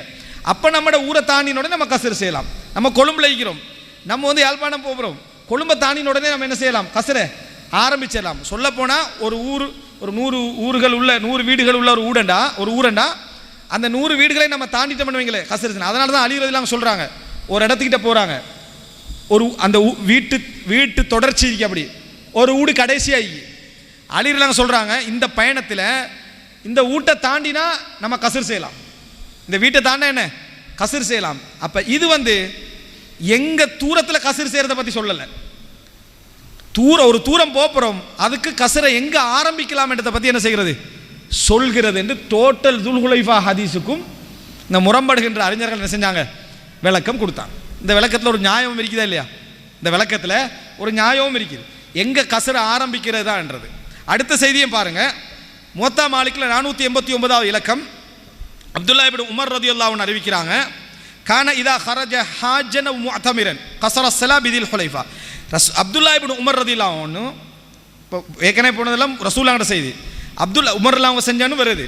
அப்துல்லா இப்னு உமர் ரலியல்லாஹு அன்ஹு அவர்கள் அதாவது அந்த ஹஜ் செய்வதற்காகவோ உம்ரா செய்வதற்காகவோ சென்றால் துல்ஹுலைஃபாவில் கஸ்ர் செய்வார்கள், 11 கிலோமீட்டர்ல கஸ்ர் செய்வார்கள். இப்போ இவர செய்தியும் என்ன சொல்லுது, எங்க போறாரு மக்காவுக்கு, கஸ்ர் எங்க ஆரம்பிக்கிறாரு, என்ன துல்ஹுலைஃபால ஆரம்பிக்கிறாரு. ஸோ ரசூல் ஸல்லல்லாஹு அலைஹி வஸல்லம் அவர்கள் 3 மைல் பிரயாணம் போனால், 5.5 கிலோமீட்டர் பிரயாணம் போனால் கஸ்ர் செய்வார்கள் அப்படின்னு வர செய்தி எல்லாமே துல்ஹுலைஃபா வழியாக எங்க போவாங்க, துல்ஹுலைஃபா வழியாக போறதுனா எங்க போறது, மக்காவுக்கு தான் என்ன செய்யறது போறது, மக்காவுக்கு போறதா. சனியத்துல் வதான்னு பாட்டில் எல்லாம் வருமே, தலால் பத்ரு அலைனாண்டு, அந்த சனியத்துல் வதா அந்த இதல்ல, அது வேற, விளங்கிட்டா, அது சிரியாவுக்கு இந்த மாதிரி தபூக் அந்த சைடுக்கு போறது. எனவே நம்ம புரிஞ்சுக்கணும் என்னன்னு சொன்னால், இந்த ஹதீஸுக்கு இப்படி ஒரு விளக்கம் என்ன செய்கிறது சொல்லப்படுகிறது. அடுத்த செய்தியும் பாருங்க, இப்போ நான் இப்போ சொன்னது இப்னு உமர் ரலியல்லாஹு அன்ஹு ஹஜ்ஜுக்கோ உம்ராவுக்கோ போனால் எங்க கஸ்ர் செய்வாங்க, துல்ஹுலைஃபால செய்வாங்க. ஆனால் பயண தூரம் எத்தனை, 400 கிலோமீட்டர்ல என்ன செய்து இருக்குது. அடுத்தது முஸன்னஃப் அப்துர் ரஸாக்ல வரக்கூடிய செய்தி 4321வது இலக்கம், அது அலி இப்னு ரபீஆ அல் அஸதி என்றவர் சொல்றாரு, ஹரஜ்னா மா அலியின் வ நஹ்னு நன்துரு இலல் கூஃபா. அலி ரலியல்லாஹு அன்ஹு போறோம், கூஃபா பார்த்துக்கிட்டே தான் போறோம், கூஃபாலிருந்து வெளியாகிறோம், அவர் இருக்கிற ஊர்லேருந்து வெளியாகிறாரு, கூஃபால உள்ள ஊடுகள் எல்லாம் விளங்குது. ஃபஸல்லா ரக்அத்தைனி சும்ம ரஜஅ ஃபஸல்லா ரக்அத்தைனி. அதாவது போற வழியில 2 ரக்காத் தொழுதார்கள். கூஃபா விட்டு வெளியிறங்குற அலி ரலியல்லாஹு அன்ஹு 2 ரக்காத் கஸ்ர் என்ன செய்யறான்னு சொல்றாங்க. எப்படி கஸ்ர் தொழுறாங்க, ஊரை பார்த்துக்கண்டு, ஊர் என்ன செய்யுது அவர் கண்ணுக்கு தெரியுது, 2 ரக்காத் தொழுறாங்க. ரிட்டர்ன் வார நேரத்திலும் ஊர் விளங்குது, ஊருக்கு வெளியே என்ன செய்யறாரு கஸ்ர் செய்யறாரு, 2 ரக்காத் தொழுறாரு. அப்ப கேட்குறாங்க பக்கத்தில் உள்ளவங்க, அலா துசல்லி அர்பஅன், நீங்க 4 தொழக்கூடாதா, ஊர் பக்கத்தில் தானே 4 தொழக்கூடாண்டு. லா ஹத்தா நதுகுலஹா, ஊருக்குள்ள நுழையும் வரைக்கும் நாங்கள் 2 தான், ஊருக்குள்ள நுழையும் வரைக்கும் 2 தான். எனவே ஒரு பிரயாணி பிரயாண தூரம் போற அளவுக்கு வெளியிறங்கிட்டாருண்டா அவர் ஊரை தாண்டினோடனே கசர் என்ன செஞ்சிடலாம் ஆரம்பிச்சிடலாம், ஊருக்கு வரும் வரைக்கும் கசர் என்ன செய்யலாம் தொடரலாம். இந்த குறிப்பிட்ட ஹதீஸ்கள் எல்லாமே எதை சொல்லல, அதாவது தூரத்தை சொல்லவில்லை. இது ஒரு பிரயாணி தூரம் போற நேரத்தில் எங்கிருந்து கசரை ஆரம்பிக்கலாம் என்ற செய்தியை தான் என்ன செய்து சொல்கிறது என்பது குறிப்பிட்ட சில அறிஞர்களுடைய, முக்கியமான சில அறிஞர்களுடைய விளக்கம். ரைட், அடுத்ததாக 2வது விளக்கத்தை பாருங்க. இந்த 2வது விளக்கம் உண்மையிலே முக்கியத்துவப்படாது, இருந்தாலும் கூட ஒரு செய்திக்காக நான் அந்த தகவலை வாசிக்காம விஷயத்தை மட்டும் சொல்றேன். என்ன அப்படி என்றால், புகாரில 1086வது இலக்கத்தில், அதே போல முஸ்லீம்ல 1340வது இலக்கம், சஹீல் புகாரில 1197வது இலக்கம், சஹீல் புகாரில 1088வது இலக்கம், முஸ்லீம்ல 1339வது இலக்கம், அதே போல முஸ்லீம்ல 1339, இப்னு ஹிப்பான்ல 2727, அதே போல புகாரில 1862, இப்னு ஹிப்பான்ல 2733, புகாரில 3151. இந்த செய்தி நம்பர்லாம் சொன்னது காரணம் பார்க்குறவங்களுக்கு லேசாக இருக்கும். இப்போ இந்த செய்தியிலெல்லாம் ரசூலுல்லாஹி ஸல்லல்லாஹு அலைஹி வஸல்லம் அவர்கள் ஒரு பெண் வெளியேறி செல்வதாக இருந்தால் மஹரம் இல்லாமல் வெளியே போகக்கூடாது, இந்த செய்தியை சொல்றாங்க. இந்த செய்திகள்லாம் ஒரு பெண் வெளியேறி செல்வதாக இருந்தால் அதான் மஹரம் இல்லாமல் போகக்கூடாது. அதில் ரசூலுல்லாஹ் எப்படி பயன்படுத்துறாங்கன்னா, லா துசாஃபிர், சஃபர் செய்யக்கூடாது. என்ன சொல்றாங்க, சஃபர் செய்யக்கூடாது. இப்போ சில அறிஞர்கள் என்ன முயற்சி எடுக்கிறாங்கன்னா, இதுல இருந்து சஃபருடைய தூரத்தை எடுக்கலாமா, பெண்ணுக்கு சஃபர் செய்யக்கூடாதுன்னு வர ஹதீஸுகள் ஏதாவது அளவு வந்திருந்தா அதிலிருந்து பிரயாண தூரத்தை எடுக்கலாமா என்றதுக்கு ஒரு முயற்சி எடுக்கிறாங்க. ஆனால் அதில் எடுக்க இயலாது. ஏனென்றா அந்த ஹதீஸில் தொடர்களை பாருங்க. ஒரு ஹதீஸில் வருது, 3 நாட்கள் ஒரு பெண் பயணம் செய்வதாக இருந்தால், 3 நாட்கள் பயணம் செய்வதாக இருந்தால் மஹரம் இல்லாமல் போகக்கூடாது. அப்படின்னா என்ன, 3 நாள் தூரம் பயணம் போகிறதாக இருந்தால் ஒரு பெண் என்ன செய்யக்கூடாது, மஹரம் இல்லாமல் போகக்கூடாது. இன்றைக்கு 3 நாளைக்கு, இன்றைக்கு நாளை எடுத்தோம்னா மக்காவுக்கு போயிட்டு ரிட்டன் என்ன செஞ்சிடலாம், வந்துடலாம், டைம் எடுத்த வேண்டாம். அதே நேரம் ஊருக்குள்ளே சுற்றியும் இருக்கல 3 நாளைக்கு ஊருக்குள்ளே இப்படியே போய் ஒரு ஓடி போய் என்ன. அப்போ இது டைமோட சம்பந்தப்பட்ட செய்தி. அதனால் இப்னு ஹஜர் அஸ்கலானி என்ன சொல்கிறாருண்டா, இது டைம் சம்பந்தப்பட்டது, இது டைம் சம்பந்தப்பட்டது. அளவை இதில் என்ன செய்யலை, எடுக்க இயலாது. ஒரு பெண் 3 நாளைக்கு வெளியே போகிறான்னா மகரம் இல்லாமல் என்ன செய்யக்கூடாது, போகக்கூடாது. அவன் பக்கத்தில் போனாலும் சரி தூரத்துக்கு போனாலும் சரி 3 நாளைக்கு என்ன செய்யக்கூடாது, போகிறதா மகரம் இல்லாமல் போகக்கூடாது. இந்த செய்தி 3 நாளுன்னு மட்டும் வரலை, 3 இரவண்டு வருது, 2 பகலண்டு வருது, 1 இரவண்டு வருது, 1 பகலண்டு வருது, எதுவுமே இல்லாமலும் வருது. ஒரு பெண் மகரம் இல்லாமல் பயணம் போகக்கூடாது இப்படியும் வருது. எப்படி வருது, 3 நாள் வருது, அடுத்தது 3 இரவுகள் என்று வருது, 2 பகல் என்று வருது, 1 இரவு என்று வருது, 1 பகல் என்று வருது. ஒன்றும் இல்லாமல் என்ன செய்யுது, வருது, ஒன்றும் இல்லாமலும் வருகிறது. எனவே ஹனஃபி மதுஹபிக்கிறாங்களே அவங்க இந்த செய்தியை தான் சொல்லுவாங்க. 3 நாள், 3 நாளைக்கு அவங்க ஒரு அளவுண்டு வச்சுக்கிறாங்க, 3 நாளைக்கு ஒரு அளவுண்டு வச்சுக்கிறாங்க.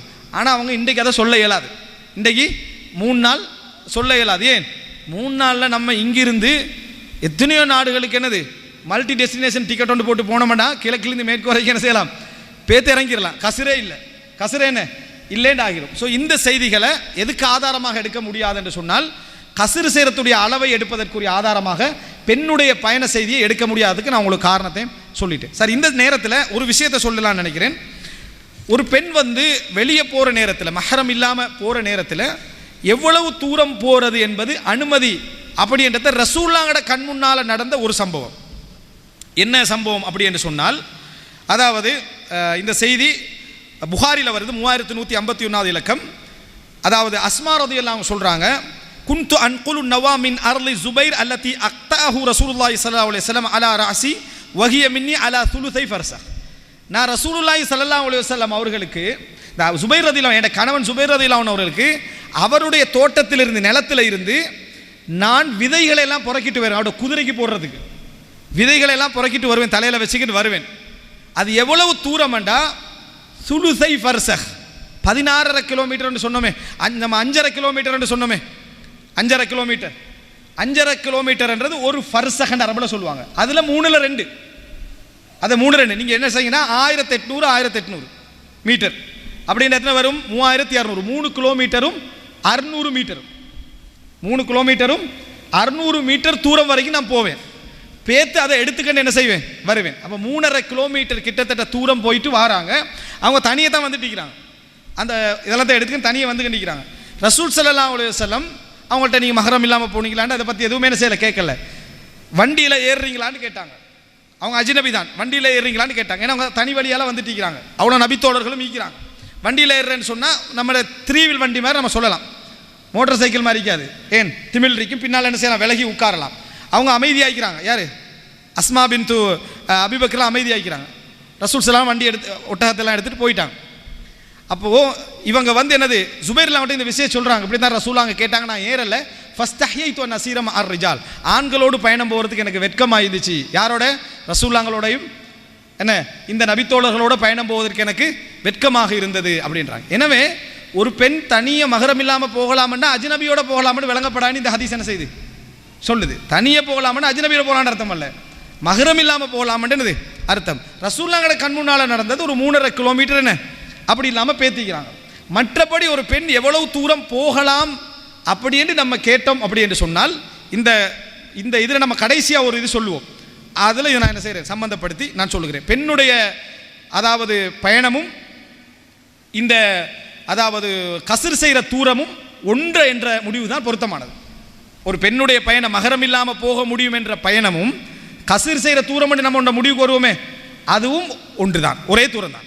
இதில் முடிவெடுக்கிறதா என்னது மிகவும் பொருத்தமானது. ரைட். அடுத்தது கஸ்ர் செய்கிற தூரத்தை இன்னொரு செய்தியிலிருந்து எடுக்கிறதுக்கு என்ன முடிவு எடுக்கிறாங்க. கஸ்ர் செய்கிற தூரத்தை இன்னொரு செய்தியிலிருந்து எடுக்கிறதுக்கு ஒரு முடிவு எடுக்கிறாங்க. அதுக்கு முன்னால் நான் இன்னொரு செய்தியில் இந்த சொல்லிடுறேன். என்றால் இந்த ஹதீஸை சொல்கிறாங்க என்னது, ஒரு பெண் வந்து மஹரம் இல்லாமல் பயணம் போகக்கூடாது என்று ரசூலுல்லாஹ் சொன்னார்கள் என்ற செய்தியை அம்ரா ரலியல்லாஹு அன்ஹா சொல்கிற நேரத்தில் ஆயிஷாலாம் பக்கத்தில் இருக்கிறாங்க. பக்கத்தில் சொல்கிறாங்க, மாலி குல்லிக்கும் தூ மஹரம், உங்களில் எல்லாருக்கும் மஹரம் இல்லையே. இந்த ஹதீஸ் அவங்க சொல்கிறாங்க. அம்ரா சொல்கிற டைமில் ஆயிஷாலா போய் சொல்கிறாங்க, உங்களில் எல்லாருக்கும் மஹரம் இல்லையே, உங்களில் எல்லாருக்கும் மஹரம் இல்லையே அப்படி என்று ஆயிஷா ரலியல்லாஹு அன்ஹா பதிலாக என்ன செய்கிறாங்க சொல்றாங்க. இந்த ஆயிஷாரலாவோட கூற்றையும் இஸ்லாமிய அறிஞர்கள் எதுக்கு தஃசீரா சொல்றாங்கன்னா, ஒரு பெண் வீட்டை விட்டு வெளியிறங்கிறதுக்கே மஹரம் வேணும் அப்படி என்று இந்த ஹதீஸ் சொல்லல. வீட்டை விட்டு வெளியிறங்கிறதுக்கே மஹரம் வேணும் என்று இந்த ஹதீஸ் சொல்லல. பிரயாண தூரம், சஃபர் என்ற தூரம், லா துசாஃபிர் என்று தானே வருது, பிரயாணிக்க வேண்டாம் என்று. சஃபர் என்ற தூரம் எதுவோ அதுவரை தாண்டி போவதாக இருந்தால் அவங்க என்ன மஹரம் இல்லாம போகக்கூடாது. அதை தாண்டி போறதாக இருந்தால் மஹரமோட தான் அவங்க என்ன செய்யணும், போகணும். அதுக்குள்ள என்ன செய்யலாம், மஹரம் இல்லாம போகலாம் என்றுதான் ஆயிஷா ரலியல்லாஹு பதிலாகவும் இருந்துச்சு. மூன்றாவது செய்தி, அதாவது இந்த தூரத்தை அளக்கிறதுக்கு எடுக்கக்கூடிய மூன்றாவது செய்தி, ரசூல் ஸல்லல்லாஹு அலைஹி வஸல்லம் அவர்கள், இது வந்து சஹீஹ் முஸ்லிம்ல 276வது இலக்கம், இன்னும் போல பல செய்திகளில் வருது. ரசூலுல்லாஹி ஸல்லல்லாஹு அலைஹி வஸல்லம் அவர்கள் பிரயாணிக்கு 3 நாட்கள், உள்ளூர்வாசிக்கு ஒரு நாள் ஒரு இரவு ஒரு பகல் மஸ்ஹ் செய்வதற்கு என்ன செய்தார்கள், அனுமதித்தார்கள். மஸ்ஹ் செய்யறதுக்கு, காலைல மஸ்ஹ் செய்யறதுக்கு பிரயாணிக்கு 3 நாள், மற்றவங்களுக்கு ஒரு நாள் அனுமதிச்சாங்கன்னு வருது. இந்த செய்தியிலிருந்தும் அந்த ஹனஃபி மதுஹபினர் என்ன செய்கிறாங்க, அந்த 3 நாளை கொண்டு வராங்க. ஒரு பெண் 3 நாள் போகக்கூடாதுன்னு வருது, சபராளி என்ன செய்யணும் 3 நாள் வரைக்கும் என்ன செய்யலாம், அப்படி செய்யலாம்னு வருது. எனவே 3 நாள் என்பது சஃபர் என்றது கன்ஃபார்ம் அப்படின்னு இந்த செய்தியை சொல்றாங்க.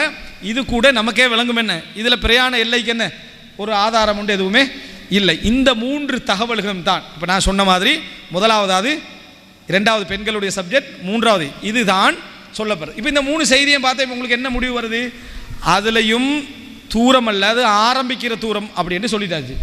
பெண்களுடைய பிரயாண இதுலையும் 3 நாள்னு வருது, 2 நாள்னு வருது, ஒரு நாளும் வருது, ஒரு பகல் ஒரு இரவு, ஒன்றும் இல்லாமல் என்ன செய்யுது வருது. இதில் 3 இரவுகள் 3 நாட்களில் போய் மஸ்ஹ் செய்கிற சப்ஜெக்ட் தான் என்ன செய்து வருது. அப்போ இதில் எதுலையுமே நம்ம என்ன செய்யலை, நேரடியாக அளவை புரிந்து கொள்ளக்கூடிய அமைப்பில் இல்லை. ஹைர், இந்த பகுதியை நம்ம பார்த்தினோம்னா, நபித்தோழர்களிலிருந்து ஏதாவது நம்ம ஒரு அளவுக்கு வரலாமா, நபித்தோழர்களிலிருந்து ஏதாவது அளவுக்கு வரலாமான்னா 2 நபித்தோழர்களை சொல்லுவாங்க. ஒன்று இப்னு அப்பாஸ் ரதியல்லாஹு அன்ஹு அவர்கள், ரெண்டாவது இப்னு உமர் ரதியல்லாஹு அன்ஹு அவர்கள். இந்த 2 பேர்கிட்ட இருந்தும் நீங்கள் ஒரு தீர்ப்பை எடுக்கவே இயலாது, ஒரு தீர்ப்பை எடுக்கவே இயலாது. இப்னு உமர் ரதியல்லாஹு அன்ஹுடைய செய்தி வந்து எதுலேருந்து ஆரம்பிக்கன்னா, 80 கிலோமீட்டரில் இருந்து 1 கிலோமீட்டர் 800 மீட்டர் வரைக்கும் செய்தி. எப்படி 80 கிலோமீட்டர் 88 கிலோமீட்டர் போனால் கஸ்ர் செய்வார்கள்ல இருந்து அது 1800 மீட்டர் போனால் கஸ்ர் செய்வார் வரைக்கும் இப்னு உமர்லாவோட செய்தி என்ன செய்தி இருக்குது. இப்னு ஹஜர் அஸ்கலானி இதை பதிவு செஞ்சுட்டு சொல்றாரு, வகத் உக்துலிஃப அன் இப்னு உமர் ஃபி தஹ்தீத் ذلك இக்திலாஃபன் غير ما ذكر, ஒரு பட்டியலை சொல்றாரு. சொல்லிட்டு இது அல்லாத கருத்து முரண்பாடும் கூட நிறைய என்ன செய்து இருக்குது.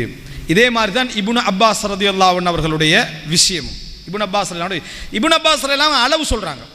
இது வந்து சுனல் குப்ரா பைஹக்கியில் 5494வது இலக்கத்தில் வருது. எப்படி என்றால், ஒருத்தர் கேட்குறாரு மக்காலேருந்து, நான் அரஃபாக்கு போனால் கஸ்ர் செய்வாண்டு, வேணான்றாரு. ஜித்தாக்கு போனால் கஸ்ர் செய், தாயிஃபுக்கு போனால் கஸ்ர் செய். மக்கால இருந்து ஜித்தாவுக்கு போனால் என்ன செய்யுங்க, கஸ்ர் செய்யுங்க. தாயிஃபுக்கு போனால் என்ன செய்யுங்க, கஸ்ர் செய்யுங்க.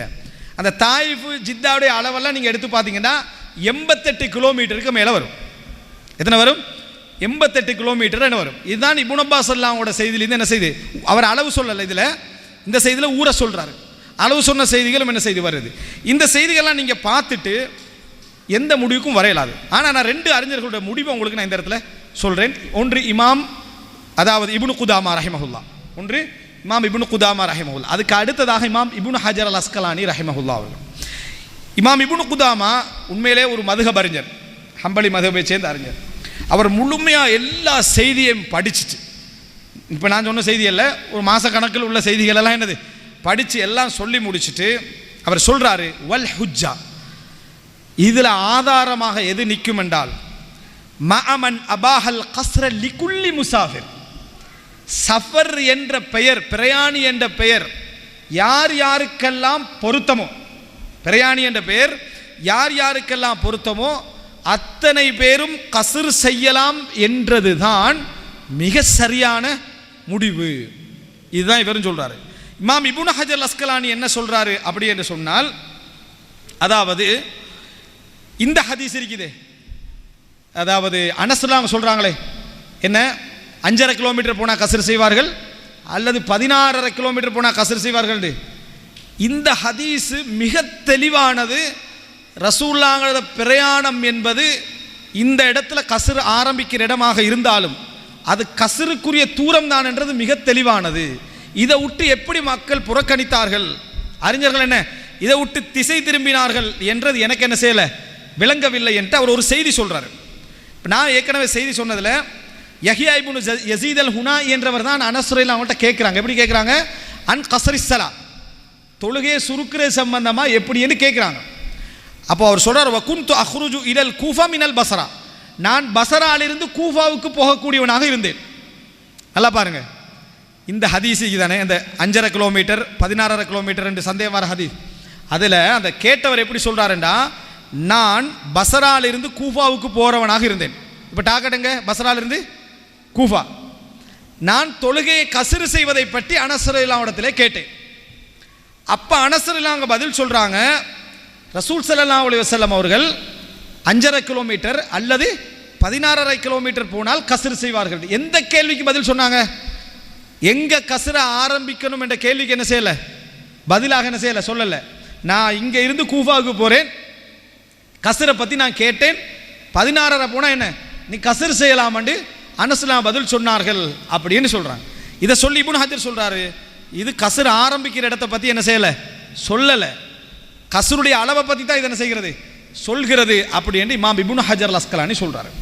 இதுக்கு பின்னால் வந்த இமாம் இப்னு தைமியா ரஹிமஹுல்லா அவர்கள், அதுபோல இமாம் அதாவது இப்னுல் கைம் அல் ஜௌசியா ரஹிமஹுல்லா அவர்கள், இன்றைக்கு இருக்கக்கூடிய அதாவது இப்னு உஸைமின் ரஹிமஹுல்லா அவர்கள், இது போன்ற பல அறிஞர்கள், ஷேக் அல்பானி உட்பட எல்லாருமே என்ன சொல்கிறாங்கன்னா, இதில் நம்ம எடுக்க வேண்டியது குர்ஆன்லையும் சுன்னாலையும் நேரடியாக இந்த தூரம்தான் கஸ்ர் அப்படி என்று வரையறுக்கிறதுக்கு எந்த செய்தியும் என்ன இல்லை. நம்ம எதை எடுக்கலாம் அப்படி என்றால், ஒரு ஊரில் அதாவது பிரயாணம் என்றா எது வரைவிலக்கணமாக அந்த ஊர் மக்கள்கிட்ட இருக்குதோ அதுதான் தூரம். இப்போ உதாரணமாக இங்கே இருந்து இப்போ நீங்கள் இந்த இது தூரம் எடுத்து பார்த்தீங்கன்னா, இங்கேருந்து பசியாலே போகிறீங்க, ஒரு 12 கிலோமீட்டர் இருக்குமா, ஒரு 12 கிலோமீட்டர் இருக்கும். அந்த ஹதீஸை எடுத்தீங்கன்னா நீங்கள் கஸ்ர் செய்யணும். எங்கே பசியாலையில் என்ன செய்யலாம், உங்களுக்கு கஸ்ர் செய்யலாம்னு ஆயிரும். 5.5 கிலோமீட்டர் இல்லாது 16.5 கிலோமீட்டர் வருது, அதில் வரக்க போல் கன்ஃபார்மாக கஸ்ர் வழங்கிட்டா. அதுபோல் நம்ம கல்லடியே போகிறோம், கஸ்ர் 7 மணி ஆகிரும். எது அந்த 5.5யும் 16.5 எடுத்து 5.5 குறைவு, அது ஒரு 10 எடுத்தால் கூட என்னது கஸ்ர் செய்யலாமட்டு ஆகிரும். எனவே இந்த ஊரில் நீங்கள் திஹார்லேருந்து எடுத்து பார்த்தீங்கன்னா, இங்கே நம்ம கல்லலியைக்கு போகிறதையோ நம்ம பசியாலைக்கு போகிறதையோ, இந்த பக்கத்தில் என்னது கலகடியான எக்கலை போகிறதோ யாரும் ஒரு பிரயாணம், அதாவது எங்களுக்கு தெரியுமே ஒரு பிரயாணம் போகிற தூரம் அப்படி என்று யாரும் என்ன செய்வதில்லை, பிரயாணம் என்று ஒன்றாக கணக்கெடுத்ததில்லை. உர்ஃப். இப்போ உதாரணம் ஒருத்தர் சத்தியம் பண்ணுறாரு, இதுக்கு சொல்கிறது உர்ஃப் அண்டு. ஒருத்தர் சத்தியம் பண்ணுறாரு, அல்லாவின் மீது ஆணையாக நான் இறைச்சி சாப்பிட மாட்டேன், அல்லாவின் மீது ஆணையாக இறைச்சி சாப்பிட மாட்டேன் சொல்லிட்டு அடுத்த நாள் மீன் தின்ட்டார். சத்தியத்தை முறிச்சாரா முறிக்கலையா? இப்போ இந்த ஊரில் இறைச்சண்டு எதை சொல்லுதோ அதுக்கு தான் நீங்கள் போகணும்.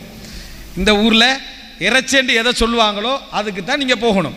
சத்தியம் பண்ணுறார், வல்லாஹி நான் என்ன செய்ய மாட்டேன், இறைச்சி தின்ன மாட்டேன் அப்படின்னு. அடுத்த நாள் மீன் தின்றார். ஒருத்தர் கொஞ்சம் நீங்கள் தானே இறைச்சி தின்ன மாட்டீங்கன்னு சொல்லி மீனில் இருக்கிறது இறைச்சி தானே ஒருத்தர் சொன்னால் பிரச்சனை என்ன செய்யும், வரும். அப்போ நம்ம என்ன செய்வோம், இந்த ஊர் வளமையில் மீனுக்கு இறைச்சின்னு சொல்கிறான்னு கேட்டால், இறைச்சி கடைக்கு போனான்னு கேட்டால் இறைச்சி கடையிலேருந்து இது மீன் கடைக்கு போய் இது இறைச்சின்னு யாரும் என்ன செய்யறதில்லை, சொல்கிறது இல்லை. எனவே ஊர்வலமை சில நேரங்களில் தேவை. அது சொல்கிற உர்ஃப் அப்படின்றது அதோட தீர்மானிக்கும். நீங்கள் சத்தியத்தை முடிச்சு நோன்பு பிடிக்கணுமா இல்லையா அதை தீர்மானிக்கும். ஒரு த்ரீவில்ல போகிறீங்க, ஒரு த்ரீவில்ல போய்த்து ஒரு இடத்துல இறங்கிட்டு 150 ரூபாய், இன்றைக்கு நான் நேற்றெல்லாம் கணக்கு சொல்ல இயலாது, இப்போ கணக்கெல்லாம் கண்ணா பின்னாடி போய்த்துருக்கி ஒரு வளமைக்கு வந்த போகிற எடுங்களேன். இப்போ இங்கிருந்து என்ன நிட்டம் போய் ஒருத்தர் போகிறாரு, இப்போ என்ன சொன்னாலும் கொடுத்துட்டு வரணும். ஆரம்பத்தில் ஒருத்தர் போகிறாரு, ஒரு 500 ரூபா 600 ரூபா கேட்குறாரு, நியாயம். ஒருத்தர் 1500 ரூபான்றார். இந்த பிரச்சனை இல்லாத காலத்தில் நினச்சிக்கோங்க, 1500 ரூபான்றார். இஸ்லாமிய கோர்ட் இருக்குது, 1500 ரூபா நீ ஏறிட்டாய் நான் தந்து தான் ஆகணும்டா. இஸ்லாமிய கோர்ட்டில் என்ன செய்வாங்கடா, இந்த ஊரில் இங்கிருந்து அங்கே போனால் எவ்வளோ எடுப்பாங்கன்னு பார்ப்பாங்க. இந்த ஊரில் இங்கிருந்து அங்கே போனால் எவ்வளோ எடுக்கு, 600, நீ 600 தான் என்ன செய்யணும், கொடுக்கணும். இதுதான் விஷயம். மகரே சொல்லாமல் ஒருத்தர் கல்யாணம் முடிச்சிட்டார், இவர் எவ்வளோ மகர் கொடுக்கணும் அப்படின்னு கேட்டால், அப்படிப்பட்ட பிள்ளைக்கு அந்த ஊரில் எவ்வளோ மகர் கொடுப்பாங்களோ அந்த மகர் அவர் கொடுக்கணும். இதுக்கு எந்த வளமை வரும், ஊருடைய நடைமுறையை பார்த்தா நீங்கள் என்ன செய்யணும். குர்ஆனை மதியுங்கள் அப்படின்னு படிக்கிறோம். ஒருத்தர் குர்ஆனுக்கு மேலே சாப்பாடு தட்டை வச்சுக்கிறாரு, குர்ஆனுக்கு மேலே சாப்பாடு தட்டை வச்சுக்கிறாரு. என்னப்பா மதி எடுங்க அப்படின்றோம். குர்ஆனுக்கு மேலே சாப்பாடு தட்டை வைக்கக்கூடாதா என்று கேட்டால் பிரச்சனை வேறு. ஏன், ஒரு ஊரில் கண்ணியம் என்றது அந்த ஊர் மக்களால் அறியப்பட்ட ஒரு விஷயமாக என்ன செய்யும், இருக்கும். அதான் கண்ணி, இதுக்கு பேர் உர்ஃப். இதே மாதிரி பிரயாணம் என்றதையும் பிரயாணம் சென்றார், பிரயாணம் வந்தார், பிரயாணம் போனார். ஒரு பெண் இவ்வளவு தூரம் போகிறது அந்த ஊரில் ஒரு பிரயாண தூரம் போனதாக யாரும் நினைக்க மாட்டாங்கன்ற வரைவிலக்கணம் இருக்குது. அதான் அது நம்ம வரையறுத்து சொல்லலாது. நான் சொன்ன மாதிரி இத்தனை கிலோமீட்டர் அந்த போட்டில் பேத்து பசியால போட்டில் நின்றுக்கிட்டு இங்கே போனால் கசரிங்களே நம்ம சொல்ல இயலாது. நம்ம ஒரு ஊர் வளமையில் இந்த இடத்துல உள்ளவர் இவ்வளவு தாண்டி போனால் கசர் அப்படி என்று எல்லாரும் ஒரு பிரயாண தூரம் போனதாக அங்கீகரிப்பாங்க. இங்கே இருந்து நம்ம டவுனுக்கு பேத்துட்டு கசர் செய்கிறன்றது என்னது சரி வராது. இப்போ ரசூல் ஸல்லல்லாஹு அந்த செய்திகளை இங்கே நான் சொல்லலை. ரசூல் ஸல்லல்லாஹு அலைஹி வஸல்லம் அவர்களுடைய இதுகளை நீங்கள் எடுத்து பார்த்தீங்க அப்படின்னு சொன்னால் ரசூலாங்க ஓட்ட போட்டி வச்சுக்கிறாங்க. அந்த ஓட்ட போட்டியுடைய தூரம் 6, அதாவது இந்த இப்போ நம்ம இந்த 11 கிலோமீட்டர்னு வருது. ஓட்ட போட்டியோட தூரம் 11 கிலோமீட்டர். அப்போ போனவர் கசர் செஞ்சுட்டு வந்தாரன்னு என்னது எந்த செய்தியும் இல்லை. ரசூல் ஸல்லல்லாஹு அலைஹி வஸல்லம் அவங்க சொல்கிறாங்க, அசர் தொழுது முடிச்சுட்டு நீங்கள் 5.5 கிலோமீட்டர் நீங்கள் 5.5 கிலோமீட்டர் தூரம் நடந்து போவீங்கன்னு சொன்னால் 5.5 கிலோமீட்டர் தூரம் நீங்கள் நடந்து போவீங்கன்னா லுஹர தொழுதுட்டு 5.5 கிலோமீட்டர் நீங்கள் நடந்து போவீங்கன்னா அது அசர் அப்படின்றாங்க ரசூலுல்லாஹ். அது என்ன அசர்ன்றாங்க. அப்படின்னு அர்த்தம் என்ன? நடந்து போகிற தூரங்களை எல்லாம் அந்த இடத்துல அளவாக நம்ம என்ன செய்யலாமிக்குது ரசூலுல்லாஹ் அந்த வளமையில் எடுக்காமி. குபாவுக்கு ரசூலுல்லாஹ் போகிற தூரம் இந்த 5.5 கிலோமீட்டருக்குள்ளே என்ன செஞ்சிருது வந்துடுது. எனவே ரசூலுல்லாஹ் பக்கத்தில் போன எல்லாத்துக்குமே ஒரு குறிப்பிட்ட அந்த தூரம் இருக்கத்தான் செய்யுது. அதனால் அதை கசருடைய எல்லையாக என்ன செய்யலாது எடுக்கலாது. இன்றைக்கு நீங்கள் மதீனாவுக்கு போனீங்கன்னு சொன்னால் நம்ம ரசூலுல்லாஹ்வோட காலத்தில் பார்த்த அந்த தூரமெல்லாம் மதீனாவோட எல்லைக்குள்ளே வந்துட்டு மதீனாவுடைய எல்லைக்குள்ளே சுருங்கி போயிருக்குது. ஸோ கசருடைய தூரம் என்றது மிக சரியானது. நான் சொன்ன இமாம் இப்னு ஹஜர் அஸ்கலானி, அதேபோல் இமாம் இப்னு குதாமா, இமாம் இப்னு தைமியா, இப்னு கைம் அல் ஜௌஸி ரஹ்மஹுல்லாஹ், இப்னு உஸைமீன், ஷேக் நாஸிருத்தீன் அல்பானி என்று இன்னும் பல அறிஞர்களும் இந்த ஹதீஸ் எல்லாம் ஆய்வு செஞ்சு நான் சொன்ன ஹதீஸெல்லாம் ஆய்வு செஞ்சுட்டு மிக சிறப்பான முடிவு இது. அந்த ஊருடைய அளவுகோல் இருக்குது. ஒரு ஊரில் இருந்து இவ்வளவு தூரம் தாண்டி போனார் என்றால் பிரயாணியாக அவர் கருதப்படுவார் என்றது. ரைட். இதோட எங்களுக்கு அடுத்த சட்டத்தை நாங்கள் படிச்சிட்டோம். என்ன சட்டம்?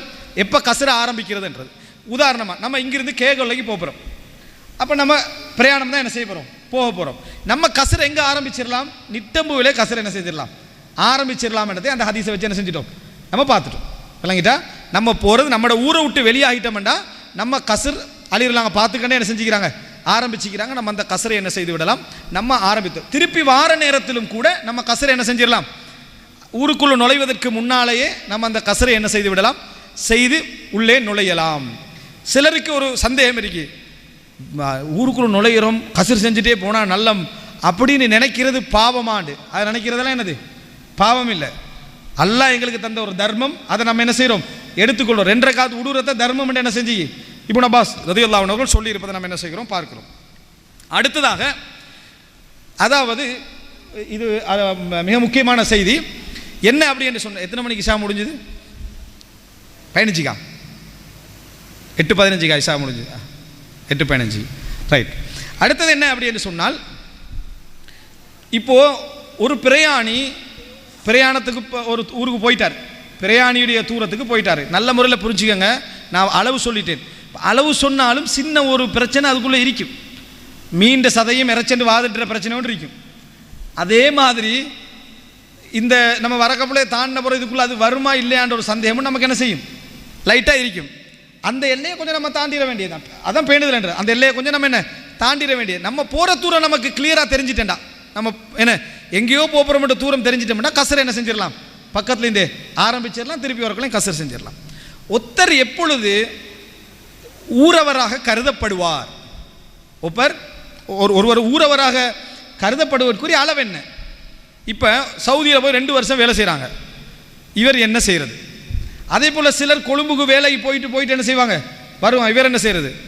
ஒருத்தர் 2-3 திருமணம் முடிச்சுக்கிறாரு, அவருக்கு ஊரெல்லாம் ஊர் தான் விளங்கிட்டா. அப்போ அந்த ஊரில் அவர் என்ன செய்கிறது? அந்த ஊர்லேயும் தங்குவார், இந்த ஊர்லேயும் தங்குவார். இவருடைய ஊர் சப்ஜெக்ட் என்ன? இன்னும் ஒரு சிலர் என்ன செய்கிறாங்க, அதாவது 3-4 வீடு வச்சுக்கிறார் பிஸ்னஸுக்காக வேண்டி. பிஸ்னஸுக்கு ஒரு வீட்டில் தங்குவார், இன்னொரு இடத்துல தங்குவார், இப்படி இருக்குது. இன்னும் சிலர் எப்போ வருவேன்னு தெரியாமல் இருக்கும். இவர் அதாவது இருக்கிறமென்று போனவர், காமா அடித்து ஐடி அடித்து இருக்கணுமென்று போனவர் 1 வருஷத்தில் வந்திருப்பார். எப்போ வருவேன்னு தெரியாமனோ 2 வருஷமாக உட்காந்துருப்பார். இவங்களுக்கெல்லாம் என்னது சட்டம்? இந்த இகாமா எத்தனை நாள் இருந்தால் ஒருவர் அந்த ஊர்வாசியாக கருதப்படுவார். அந்த ஊர் மக்கள் அவர் ஊர்வாசியாக மௌத்து வரையும் கருத மாட்டாங்க, அது வேறு. மார்க்க ரீதியாக வந்து அவர் அந்த ஊர்வாசியாக எப்போ கருதப்படுவார், அவருக்கு முசாஃபிர் என்ற சட்டம் எப்போ எடுபடும் என்றதில் நிறைய அறிஞர்களை நம்ம பார்க்குறோம். நிறைய அறிஞர்கள் நம்ம சொல்கிறத என்ன பார்க்குறோம்னு சொன்னால் 3 நாளை தான் சொல்கிறாங்க, 3 நாளைத்தான் சொல்கிறார்கள். இது வந்து நம்ம பிழை என்று சொல்ல போகிற கருத்து தான், நம்ம பிழை அப்படின்னு தான் சொல்ல போகிறோம். ஆனால் அதனுடைய பலத்தை நம்ம தெரிஞ்சுக்கொள்ளணும், அந்த கருத்து கொஞ்சம் எந்த அளவு பலம் இருக்கின்றதை நம்ம தெரிஞ்சுக்கொள்ளணும். 3 நாளை தான் சொல்கிறோம். 3 நாளைக்கு மேலே ஒருவர் தங்குவதாக முடிவெடுத்தால், ஒருத்தர் 10 நாள் அல்ல 20 நாள் தங்கினாலும் கசர் செய்யலாம். அவங்க சொல்கிறது என்னென்னா 3 நாள் நான் தங்க போகிறேன்னு முடிவெடுத்து ஒரு இடத்துக்கு போனான். நான் ஒரு ஊருக்கு போகிறேன், நான் 3 நாள் அங்கே இருந்துட்டு தான் என்ன செய்வேன், 4வது நாள் தான் என்ன செய்வேன் வருவேன், 5வது நாள் தான் வருவேன் என்று முடிவெடுத்தால் அவர் பிரயாணி அல்ல. அவர் என்ன பிரயாணி அல்ல, அந்த ஊரில் அவர் பிரயாணி அல்ல. அவர் என்ன முடிவெடுத்துட்டாரு, அங்கே தங்குறதா என்ன செஞ்சிட்டார் முடிவெடுத்துட்டாரு.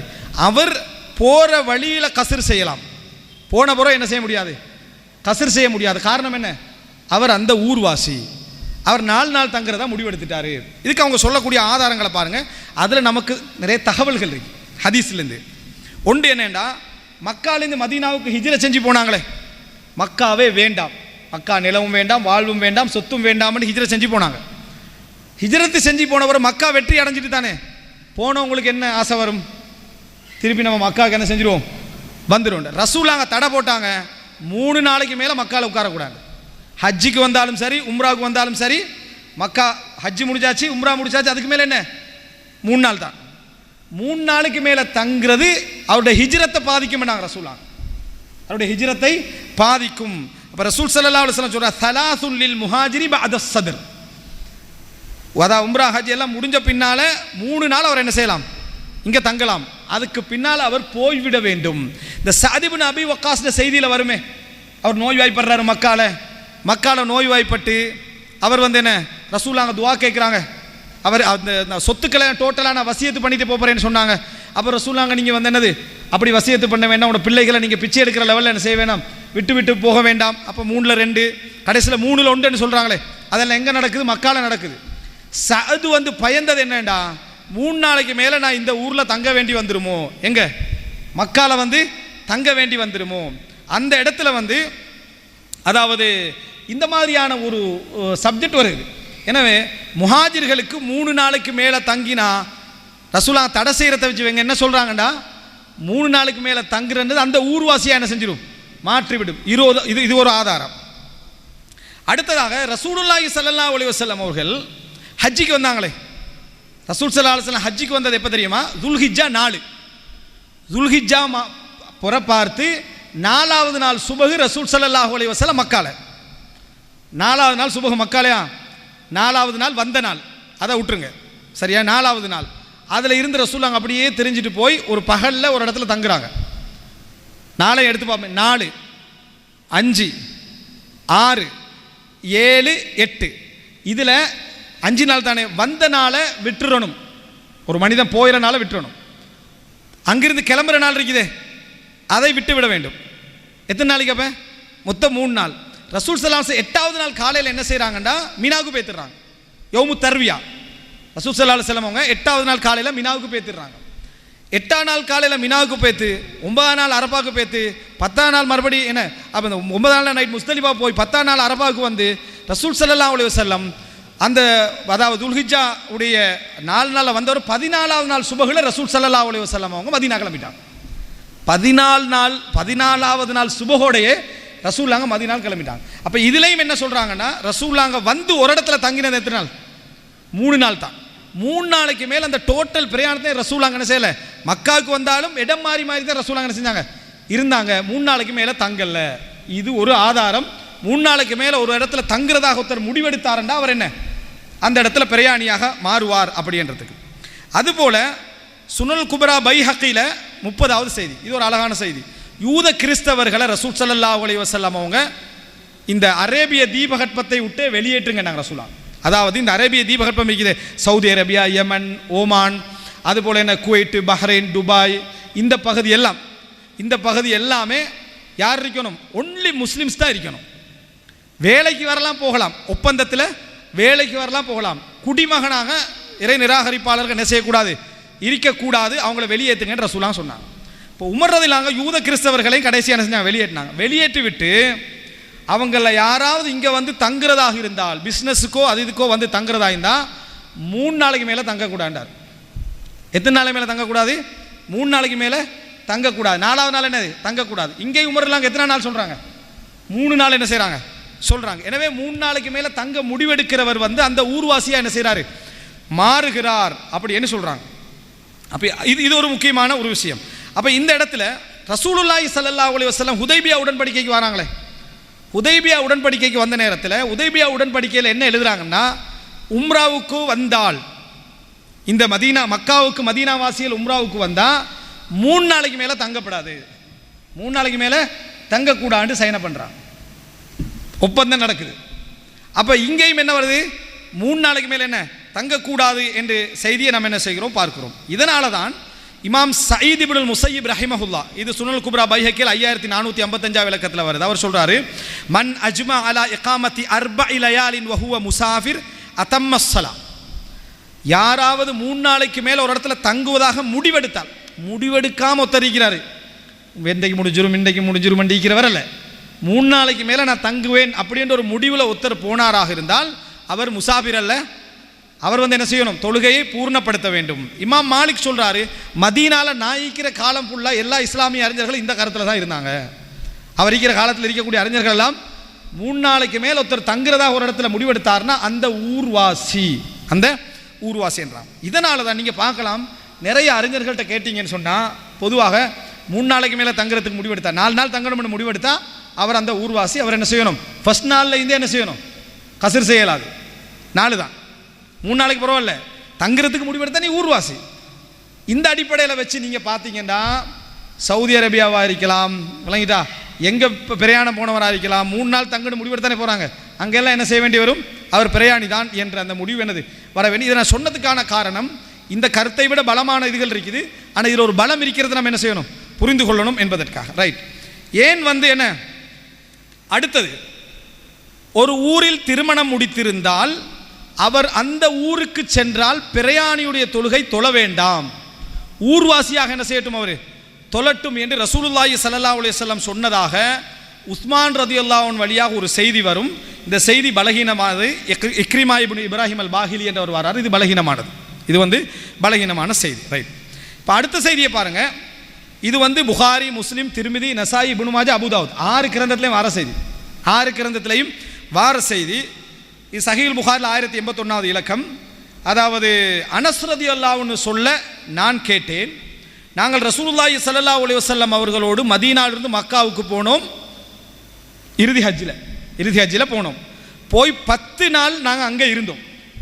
10 நாளும் 2 ரக்காத்துக்களாக நம்ம என்ன செய்தோம், தொழுதோம். இது எப்போ, ஹஜ்ஜிக்கு போன டைம். அதுக்கு முன்னால் மக்கா வெற்றிக்கு ரசூலாங்க போனாங்களா இல்லையா, ஹஜ்ஜிக்கு போகும்போது ஹிஜ்ரி 8ஆம் ஆண்டு மக்கா வெற்றிக்கு ரசூலாங்க போனாங்க. அது சம்பந்தமாக புகாரில் 1080வது இலக்கத்தில் ஒரு ஹதீஸ் வருது. இப்னு அப்பாஸ் ரலியல்லாஹு அன்ஹு அறிவிக்கிறாங்க, அதாவது ரசூலுல்லாஹி ஸல்லல்லாஹு அலைஹி வஸல்லம் அவர்கள் 19 நாட்கள் கஸ்ர் செய்து கொண்டே இருந்தார்கள், தொழுகையை சுருக்கி கொண்டே இருந்தார்கள். அதாவது ஒரு பிரயாணத்தில், எந்த பிரயாணம் அது, அதாவது மக்கா வெற்றிக்கு வந்தாங்களே, மக்கா வெற்றிக்கு வந்த பிரயாணம் மொத்தம் ரசூலுல்லாஹ் மதீனா திரும்ப வரைக்கும் எத்தனை நாள், 19 நாள். அனஸ் ரலியல்லாஹு மக்கான்னு சொல்றது 10 நாள் ஹஜ்ஜிக்கு வந்தது, ஹிஜ்ரி 8ஆம் ஆண்டு மக்கா வெற்றிக்கு வந்தது 19 நாள். இப்னு அப்பாஸ் இதை சொல்லிட்டு சொல்றாரு, ஃபனஹ்னு இதா சாஃபர்னா 19 கஸர்னா, நாங்கள் 19 நாள் பிரயாணம் போனால் கசர் செய்வோம். வா இன் ஸித்னா அத்மம்னா, 19 நாளைக்கு மேலே ஒரு பிரயாணம் போனோம் என்றால் நாங்கள் என்ன செய்வோம், பூரணமாக தொழுவோம். இது புகாரில் வருது. இப்போ இப்னு அப்பாஸ் என்ன சொல்றாரு, எத்தனை நாள் சொல்றாரு, இப்போ 19 நாள் சொல்றாரு இப்னு அப்பாஸ் ரலியல்லாஹு அன்ஹு. ரசூலுல்லாஹ்களோட நம்ம 19 நாள் இருந்தோம், 19 நாள் நம்ம கஸ்ர் செஞ்சோம். 19 நாளை தாண்டி நம்ம எங்கேயா இருந்தோம்னா என்ன செய்வோம், நாங்கள் வந்து அங்கே தொழுகை என்ன செய்வோம், பூரணப்படுத்துவோம். இதுவும் கொஞ்சம் பலமாக தான் என்ன செய்யுது இருக்குது. யார், இப்னு அப்பாஸ் ரலியல்லாஹு அன்ஹு அவர்கள் சொல்லக்கூடிய செய்தி. இப்போ இந்த செய்திகள் எல்லாம் பார்த்துவிட்டு, அதாவது பல இஸ்லாமிய அறிஞர்கள் என்ன முடிவுக்கு சொல்கிறாங்கண்டா, முஹாஜிர் 3 நாளைக்கு மேலே தங்கவானம் அப்படின்ட்டு ரசூல் ஸல்லல்லாஹு அலைஹி வஸல்லம் சொன்னதில் அவர் அந்த ஊர்வாசியாக மாறிவிடுவார் என்று எந்த செய்தியும் இல்லை. முக்கியமான பாயிண்ட் என்ன, 3 நாளைக்கு மேலே ஒரு ஊரில் தங்கினா அவர் அந்த ஊர்வாசியாக மாறிவிடுவார்னு எந்த செய்தியும் ரசூலுல்லாஹ் அதில் என்ன செய்யலை, சொல்லலை. 3 நாளைக்கு மேலே தங்க வானான்னு மட்டும்தான் என்ன செஞ்சாங்க, சொன்னாங்க. இது ஆதாரம் அல்லன்றான். இப்படி யோசிக்கல தானே ஒன்று. ரெண்டாவது, 3 நாளைக்கு மேலே இந்த ஊரில் தங்கப்படாது அப்படின்னு ஒப்பந்தம் பண்ணாங்களே உமர் ரலியல்லாஹு அன்ஹு, அதுலேயும் அப்படி தங்கினா என்ன, அவர் அந்த ஊர்வாசியாக யூதர் மாறிடுவார்னு ஏற்றுக்கல இல்லாது. ஒரு யூதன் 4 நாள் தங்கினா அவன் வந்து மக்காவாசியான்னு இருக்கிறான். ஒரு யூதன் 4 நாள் தங்கினா அவன் நம்ம மதீனாவாசியை ஏற்றுக்கொள்வோமா, ஏற்றுக்கொள்ள மாட்டோம். எனவே அதை என்ன செய்ய முடியாது, ஏற்றுக்கொள்ள முடியாது. ஹுதைபியா உடன்படிக்கையில் 3 நாளைக்கு மேலே தங்கக்கூடாதுன்னு வச்சது காபிர்கள். அதை ரசூலுல்லாஹ் அங்கீகரிச்சாங்க. ரசூலுல்லாஹ் அதை மட்டும் அங்கீகரிச்சாங்க, முஸ்லீம்கள் அனுப்பினா திருப்பி தரணும் மட்டும் அங்கீகரிச்சாங்க. அப்போ அது சரியா? ரசூலுல்லாஹ் அந்த சூழ்நிலையில் என்ன செஞ்சாங்க, அங்கீகரித்தார்கள். எனவே இதை வச்சு 3 நாள் என்ன செய்யலாது, வரையறைப்படுத்த முடியாது என்று இந்த 3 நாள் ஒவ்வொரு செய்திக்கும் பதில் சொல்கிறான். எனவே அன்புள்ள சகோதரர்களே, இது முக்கியமான செய்தி.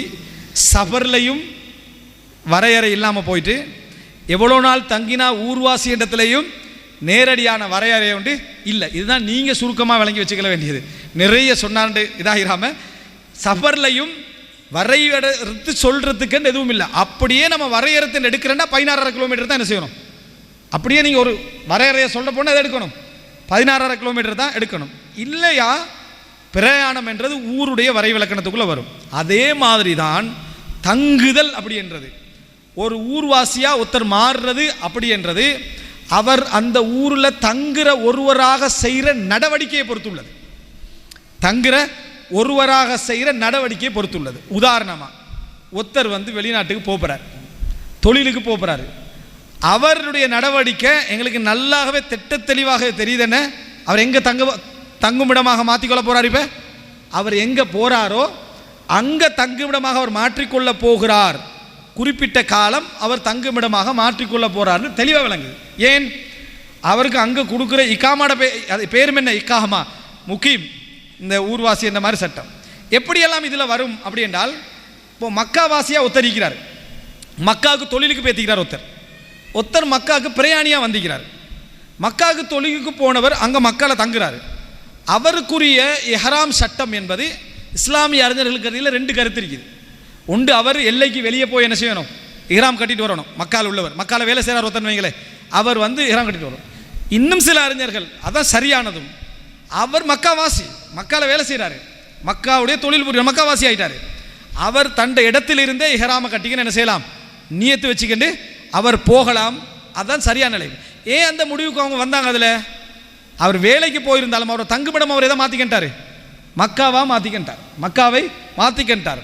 இதே மாதிரி ஒரு மனிதர் எங்கேயாவது தங்குறதுக்குன்னு முடிவெடு, தங்குறேன்னா நைட் தங்குறதில்ல, அதாவது அந்த ஊருடைய மாகோலுக்கு அவர் தன்னை ஆக்கிக்கொள்ள போகிறார். அப்படி என்றால் அவர் ஊர்வாசி, அவர் ஃபர்ஸ்ட் நாள்லேருந்து கசர் செய்யணும். உதாரணமாக ஒருத்தர் இங்கிருந்து 1 வருஷம் வேலைக்கு போகிறார். அவர் இங்கிருந்து போகிற பயணத்தில் கசர் செய்யலாம். போய் இறங்கினத்தில் அவர் எந்த ஊர், அந்த ஊர்க்கார். பிறந்ததுனால ஊர்க்காரன்னு நினைக்கப்படாது. அப்படி ஒரு பிரச்சனை. நம்ம பிறந்த ஊருண்டு, ரசூலுல்லாஹ் பிறந்த ஊர் அது மக்கா. 53 வருஷம் இருந்ததுங்க மக்கால. ஆனால் ரசூலுல்லாஹ் மக்காவுக்கு வந்தால் என்ன செஞ்சாங்க, கசர் செஞ்சாங்க. மதீனாவில் இருந்தது மொத்தம் எத்தனை, 10 வருஷம். மதீனாவில் கசர் செஞ்சாங்களா, இல்லை. அப்போ எனவே நம்ம பிறந்ததல்ல, நம்ம எங்கே தங்குமிடமாக ஆக்கி இருக்கிறோமோ, நம்ம எங்கே தங்குமிடமாக ஆக்கியிருக்கிறோம். சிலர் அகதிகளாகி ஒரு ஊர்லேருந்து வராங்க, அகதிகளாகி ஒரு ஊர்லேருந்து வராங்க. வந்தவங்க ஒரு இன்னொரு எங்கே ஈக்கிறாங்களோ, எங்கே ரெண்டு கூட எடுக்கிறாங்களோ அந்த ஊரை என்ன செய்கிறாங்க, அவங்க தங்குமிடமாக எடுத்துட்டாங்க. அவங்க அந்த ஃபர்ஸ்ட் நாள்லேருந்து என்ன செய்யணும், கசர் செய்ய வேண்டும். ஒருவர் வேலைக்கு போகிறார், கொழும்புக்கு வேலைக்கு போகிறார், வாராரு. கிழமைக்கு ஒருக்க வேலைக்கு போகிறார், வாரார். இவர் தங்குமிடமாக எடுக்கலை. இவர் என்ன செய்யலை, தங்குமிடமாக எடுக்கலை. இவருடைய தங்குமிடம் எது, தண்ட ஊர் தான். நமக்கு தெரியுது, அது நமக்கு தெரியுது. அவர் தங்குமிடமாக எடுத்துக்கிறது தான். அப்படி தங்குமிடமாக எடுக்காம ஒருத்தர் பேங்காக்கு பிஸ்னஸுக்கு போகிறாரு, ஒருத்தர் ஹாங்காங்குக்கு போகிறாரு, இந்தியாவுக்கு போகிறாரு. அங்கே போய் அவர் நிலையாக தொழில் செய்ய போகலை. அவர் போனார், ஒரு பிஸ்னஸ் கொஞ்சம் பேச்சஸ் பண்ணணும், பொருளை எடுக்கணும், வரணும். 5 நாள் ஆகலாம், 6 நாள் ஆகலாம், 10 நாள் ஆகலாம், 1 மாதம் ஆகலாம். இவர் இருக்கிற காலமெல்லாம் என்ன செய்யலாம், கசர் செய்யலாம். பாருங்க, இந்த அதாவது இப்போ ரசூல் ஸல்லல்லாஹு அலைஹி வஸல்லம் அவங்க 10 நாள் இருந்தாங்க. அனஸ்லாம் என்ன சொன்னாங்க, கசர் செஞ்சாங்க. இப்னு அப்பாஸ் சொல்கிறாங்க, ரசூல் ஸல்லல்லாஹு அலைஹி வஸல்லம் மக்கா வெற்றியின் போது எத்தனை நாள் இருந்தாங்க, 19 நாள் இருந்தாங்க. இப்னு அப்பாஸ் என்ன சொல்கிறாரு, ரசூலாங்க கசர் செய்தாருங்க. அது நமக்கு என்ன தெரியுது, ரசூலா 25 நாள் இருந்தால் என்ன செய்வாங்க, கசர் செய்வாங்க தான். 30 நாள் இருந்தாலும் என்னது கசர் செய்வாங்க தான். ஏன் ரசூலாங்க அங்கே தங்க இருக்கல, இருக்கிற காலத்துக்கு ரசூலாங்க கசர் செஞ்சுக்கிறாங்க. இப்போது ரசூலாங்க 19 நாளுக்கு 10 நாளில் கசர் செய்கிறத கண்டவர் அவர் என்ன நினைப்பார்? 10க்கு மேலே இருந்தால் ரசூலாங்க கசர் செய்ய மாட்டாங்கன்னு நினைப்பார். 19 கண்டவர் 19க்கு மேலே இருந்தால் கசர் செய்ய மாட்டார். அப்போ இது பிரச்சனை ஆயிரும். அந்த செய்தியில் எதுலேயுமே ரசூலாங்க அதுக்கு மேலே இருந்தால் கசர் செய்ய மாட்டாங்கன்னு வரல. எனவே நம்ம என்ன முடிவு எடுக்கணும்டா, ஒரு ஊரில் தன்னை தங்குமிடமாக மாற்றிக்கொள்ளாமல் அந்த ஊருக்கு வந்து போகின்றவராக அவரை வைத்து கொண்டாரண்டா, அவர் எத்தனை மாதம் அங்கே அவர் எதிர்பார்க்காம இருக்க வேண்டி வந்தாலும் அவர் கசர் செய்து கொண்டே என்ன செய்யலாம், இருக்கலாம். ஆனால் தனது தங்குமிடமாக தனக்கு ஒரு ஊட ரெடி பண்ணி தான் அங்கே இருப்பதாகவும் எல்லாம் என்னது இது பண்ணி அங்கே ஒரு வாழ்கிற ஒரு பகுதியை அவர் ஒதுக்கிட்டார் என்று சொன்னால் அவர் என்ன அங்கே ஊர்வாசியாக மாறுறார். இது மாதிரி 10 ஊர் அவர் செஞ்சாலும் 10 ஊர்லேயும் அவர் என்ன ஊர்வாசி தான். 10 ஊர் அவர் செஞ்சாலும் சரி 10 ஊர்லேயும் அவர் ஊர்வாசி தான். அன்புள்ள சகோதரர்களே, கடைசியாக ஒரு சில மசாலாக்கள் இந்த பிரயாண விஷயத்தில் ஒரு சில மசாலாக்கள். ஒன்று என்னன்னா, ரசூலுல்லாஹி ஸல்லல்லாஹு அலைஹி வஸல்லம் பிரயாணத்தில் சுன்னத்து தொழுகைகள் என்று 3 தொழுகைகளை தொழுவதற்கு தான் ஆதாரம் இருக்கு. அதிலையும் ரசூல் ஸல்லல்லாஹு அலைஹி வஸல்லம் 2 தொழுகைகளை தான் விடாமல் தொழுதிருக்கிறார்கள். ஒன்று பாருங்க, அதாவது ரசூலுல்லாஹி ஸல்லல்லாஹு அலைஹி வஸல்லம் அவர்கள் ரசூல் ஸல்லல்லாஹு அலைஹி வஸல்லம் அவர்கள் பிரயாணத்தில் இருக்கிற நேரத்தில் வந்து வித்ரு தொழுதார்கள். ரசூல் ஸல்லல்லாஹு அலைஹி வஸல்லம் அவர்கள் பிரயாணத்தில் இருக்கிற நேரத்தில் ரசூல் ஸல்லல்லாஹு அலைஹி வஸல்லம் அதாவது வாகனத்திலே இருந்து கொண்டு வித்ரு தொழுவார்கள். வாகனத்தில் ரசூல் ஸல்லல்லாஹு அலைஹி வஸல்லம் இருந்து கொண்டே என்ன செய்வார்கள், வித்ரு தொழுவார்கள். அதே போல் ரசூல் ஸல்லல்லாஹு அலைஹி வஸல்லம் ஒரு முறை தூங்கி சுபஹுடைய நேரம் மிஸ் ஆகிச்சே, அங்கே ரசூல் என்ன செஞ்சாங்க, சுபஹுடைய சுன்னத்தை தொழுதாங்க, சுபஹுடைய சுன்னத்தை தொழுதார்கள். எனவே பிரயாணத்திலேயும் ரசூலுல்லாஹ் சுபஹுடைய சுன்னத்தை என்ன செய்யலை, விடவில்லை. இரவு தொழுகை அவங்களுக்கு கடமையாயிருந்துச்சு, இரவு தொழுகை அவங்களுக்கு கடமையாயிருந்துச்சு. அவங்க வித்திர என்ன செய்யலை, அவங்க தொழவில்லை. ரசூல் ஸல்லல்லாஹு அலைஹி வஸல்லம் அவர்கள் அதாவது ரசூல் ஸல்லல்லாஹு அலைஹி வஸல்லம் இரவு தொழுகை கட்டாயம் அதாவது தொழுது கொண்டே இருப்பார்கள், விட மாட்டார்கள். எனவே மற்றவர்கள் தொழுவதாக இருந்தால் சுபஹுடைய சுன்னத்தும் வித்திரும் ரசூல் ஸல்லல்லாஹு அலைஹி வஸல்லம் பிரயாணத்தையும் தொழுதிக்கிறாங்க, இது தொழலாம். மற்ற தொழுகைகளை பாருங்கள். ஒரு செய்தியை, அதாவது ஒரு தடவை முஸ்லீமில் 689வது இலக்கம், இப்னு உமர் ரலியல்லாஹு அவங்க தொழுவிக்கிறாங்க பிரயாணத்தில். பின்னால் இருக்கிறவங்கெல்லாம் தொழுகிறாங்க. இப்னு உமர் ரலியல்லாஹு அவர்கள் 2 ரக்காத் தொழுதுட்டு எழுப்பி போயிட்டாங்க. கொஞ்ச நேரத்துக்கு பிறகு தொழுத இடத்த பார்க்குறாங்க, எல்லாரும் சுன்னத் தொழுட்டிக்கிறாங்க, எல்லாரும் சுன்னத் தொழுட்டிக்கிறாங்க. அப்போ கேட்குறா, மா யஸ்னஹாவுல என்ன செய்கிறாங்க அவங்கன்னு கேட்டான். தொழுகிறது விளங்குது, என்ன செய்கிறாங்கன்னு கேட்டாங்க. அப்போ சொல்கிறாங்க என்னன்னு சொன்னால், சுன்னத் தொழுட்டிக்கிறாங்க அப்படின்ட்டு. சுன்னத் தொழுட்டு ஊரில் சுன்னத் தொழுவில் வெளியே எங்கே போனால் என்ன செய்கிறது, சுன்னத் தொழு. ஊரில் தான் சுன்னத் தொழணும், வீட்டில் தொழணும். ஊரில் என்ன செய்யணும், வீட்டில் சுன்னத் தொழணும். இங்கே பிரயாணத்தில் சுன்னத் தொழுட்டிக்கிறாங்க, அவங்கள சொல்லலை, பொதுவாக சொன்னேன். அவங்க சுன்னத் தொழுட்டிக்கிறாங்க. இப்னு உமர் ரலியல்லாஹு அவர்கள் என்னது என்ன செய்கிறாங்கன்னு கேட்குறான். இப்போ தொழுட்டிக்கிறான்றாங்க. அப்போ சொல்கிறாரு, கேட்குற சுன்னத் தொழுகிறாங்களா, லவ் குந்து முசப்பிஹன், நான் சுன்னத்து தொழுவதாக இருந்தால் ல அத்மம்து சலாத்தி, நான் தொழுகையை 4 தொழுதிப்பேன். நான் சுன்னத் தொழுகிறதா இருந்தால் தொழுகையை 4 நான் தொழுதிப்பேன். தொழுகையை 4 எல்லாருக்கும் வர யோசனை தானே, சுன்னத் தொழுனா 4 தொழுவிட்டு போடலாமண்டு. அதை சொல்கிறார் இப்னு உமர் ரலியல்லாஹு அவங்க, என்ன நான் சுன்னத் தொழுகிறதா இருந்தால் நான் தொழுகையை 4 தொழுதிருப்பேன். இப்னு அஹி, என் சகோதரனுடைய மகனே, இன்னி சஹிப்து ரசூலுல்லாஹி ஸல்லல்லாஹு அலைஹி வஸல்லம் ஃபி ஸஃபர், நான் ரசூலுல்லாஹ்களோடு பயணம் செய்திருக்கிறேன். ஃபலம் யஸித் அலா ரக்அத்தைனி ஹத்தா கபலஹுல்லாஹ், அல்லாஹ் அவரது உயிரை கைப்பற்றும் காலம் வரைக்கும் ரசூல் ஸல்லல்லாஹு அலைஹி வஸல்லம் 2 ரக்காத்துக்கு மேலே தொழுததே இல்லை பிரயாணத்தில். பிரயாணம் அப்படின்னா என்ன, முன்பின் சுன்னத் என்னது ரசூலுல்லாஹ் தொழுததே இல்லை. நான் ரசூலுல்லாஹ்களோட பிரயாணம் செய்திருக்கிறேன், தொழுததில்லை. அதுக்கப்புறம் சொல்கிறேன், வஸஹிப்து அபூபக்கர் அபூபக்ரின், அபூபக்கரோடு நான் போயிருக்கிறேன். ஃபலம் யஸித் அலா ரக்அத்தைனி ஹத்தா கபலஹுல்லாஹ், அல்லாஹு தஆலா அவர் உயிரை கைப்பற்றும் வரைக்கும் 2 ரக்காத்துக்கு மேலே என்ன செய்யலை, தொழல. உமரோடு பயணம் செய்திருக்கிறேன், 2 ரக்காத்துக்கு மேலே என்ன செய்யலை, அவர் பிரயாணத்தில் தொழுததில்லை. உஸ்மான் ரலியல்லாஹு அவர்களோடும் நான் என்ன செய்திருக்கிறேன், பிரயாணம் செய்திருக்கிறேன், 2 ரக்காத்துக்கு மேலே அவர் என்ன செய்ததில்லை, தொழுததில்லை. வகது காலல்லாஹ், அல்லாஹ் சொல்லுகிறான், லகது கான லக்கும் ஃபீ ரசூலில்லாஹி உஸ்வத்துன் ஹஸனா, உங்களுக்கு அல்லாஹ்வுடைய தூதரிலே முன்மாதிரி இருக்கிறது. அப்படின்னா என்ன, பிரயாணத்தில் 2 ரக்காத் தொழுதுட்டாச்சா அதுக்கு என்ன செஞ்சிடணும், இருந்துடணும். ஆனால் இப்னு அப்பாஸ் ரலியல்லாஹு ஒரு செய்தியில் 2 ரக்காத் நீ தொழுதுகன்றாங்க, அப்படிதானே, சுபஹ் 2 ரக்காத் நீ வந்து 2 ரக்காத்து சுருக்கி தொழுதினா 2 ரக்காத் தொழுதுகன்றாங்க. இதை நம்ம எப்படி எடுக்கலாம்னா, தூரத்திலிருந்து பிரயாணம் செய்து மக்கா மதீனாக்கு போகிறாங்களே, மக்கா மதீனாவுடைய இடத்துடைய சிறப்பு அவங்களுக்கு ரிட்டர்ன் என்ன செய்ய போகிறதில்லை, கிடைக்கிறதில்லை. அந்த மாதிரி இருக்கக்கூடியவர்கள் வித்திரையும் அதுபோல் என்ன இது போல் ஒரு 2 ரக்காத்துகளையும் தொழுவது என்னது தவறு இல்லை என்றதை இப்னு அப்பாஸ் ரலியல்லாஹு அன்ஹு செய்திலிருந்து என்ன செய்கிறோம், நம்ம புரிஞ்சுக்கொள்கிறோம். அதே போல் ரசூல் ஸல்லல்லாஹு அலைஹி வஸல்லம் புகாரில் 1103வது இலக்கம், மக்கா வெற்றியின் பொழுது ஒரே ஒரு முறை ரசூலா மக்கா போனத்தில் 8 ரக்காத் துஹா தொழுதார்கள். 8 ரக்காத் துஹா தொழுதார்கள் பிரயாணியாக இருக்கிற நேரத்தில். மக்கா டைமில் ரசூலாங்க எத்தனை நாள் தங்கினாங்க? மக்கா வெற்றிக்கு போன நேரம் 19 நாள் என்ன செஞ்சாங்க தங்கி. ஹஜ்ஜை 10ன்னு வச்சுக்கோங்க, ஹஜ்ஜி 10, ஹஜ்ஜி வந்து 10 நாள். மக்கா வெற்றிக்கு போனால் 19 நாள் தங்கினா. அதில் ரசூல் ஸல்லல்லாஹு அலைஹி தொழுதை பார்த்ததில்லை, அதுக்கு பின்னாலும் தொழுதை என்ன செய்யலை, நான் பார்த்ததில்லைன்னு என்ன செய்கிறாங்க சொல்கிறான். இதுதான் ரசூல்லாங்களுடைய பிரயாணத்தில் ரசூல்லாங்க சுன்னத் தொழுதா வந்தது. இப்போ நம்ம என்ன எடுக்கலாம், சுபஹுக்கு முன்னால் 2 வித்ரு தொழுகை.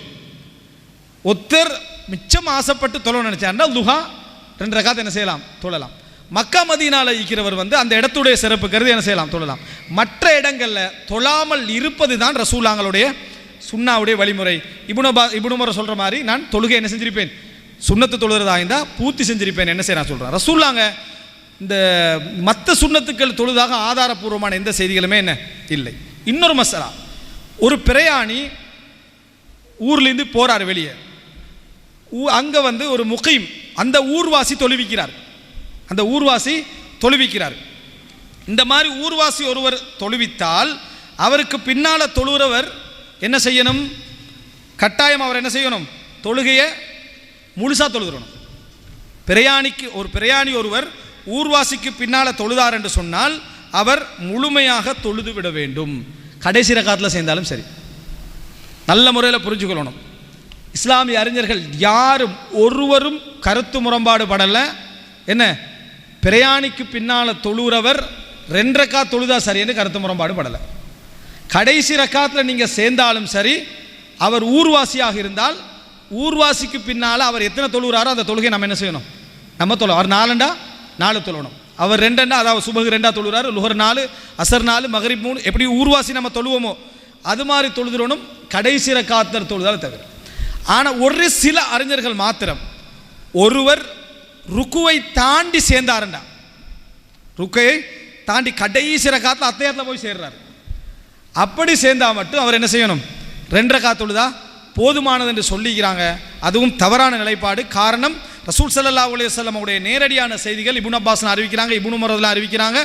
ரசூல் ஸல்லல்லாஹு அலைஹி வஸல்லம் அவர்கள் அதாவது முகீமுக்கு பின்னால் ஊர்வாசிக்கு பின்னால் பிரயாணி தொழுதால் முழுமையாக தொழுவது நபிகளாருடைய வழிமுறை. ஹதீஸ், பிரயாணிக்கு பின்னால் இந்த ஊர்வாசிக்கு பின்னால் பிரயாணி தொழுதால் முழுமையாக தொழுவது ரசூலுல்லாஹி ஸல்லல்லாஹு அலைஹி வஸல்லமுடைய சுன்னா வழிகாட்டல் அப்படி என்ற செய்தி. எனவே அவர் கடைசி ரக்காத்தில் நம்ம போய் சேர்ந்தாலும் சரி, பிரயாணியாக இருந்தாலும் நம்ம என்ன செய்யணும், கட்டாயம் அதை முழுமையாக தொழ வேண்டும். இது ஒரு பகுதி. பிரயாணி தொழுவிச்சாராக இருந்தால் அவர் 2 ரக்காத்தும் தொழலாம், முழுமையாக என்ன செஞ்சிடலாம், தொழுதரலாம். ராஜிஹான நிலைப்பாடு பிரயாண தொழுகை என்பது மிகவும் வரவேற்கத்தக்கது, மிகவும் சிறந்தது 2 தொழுகிறது.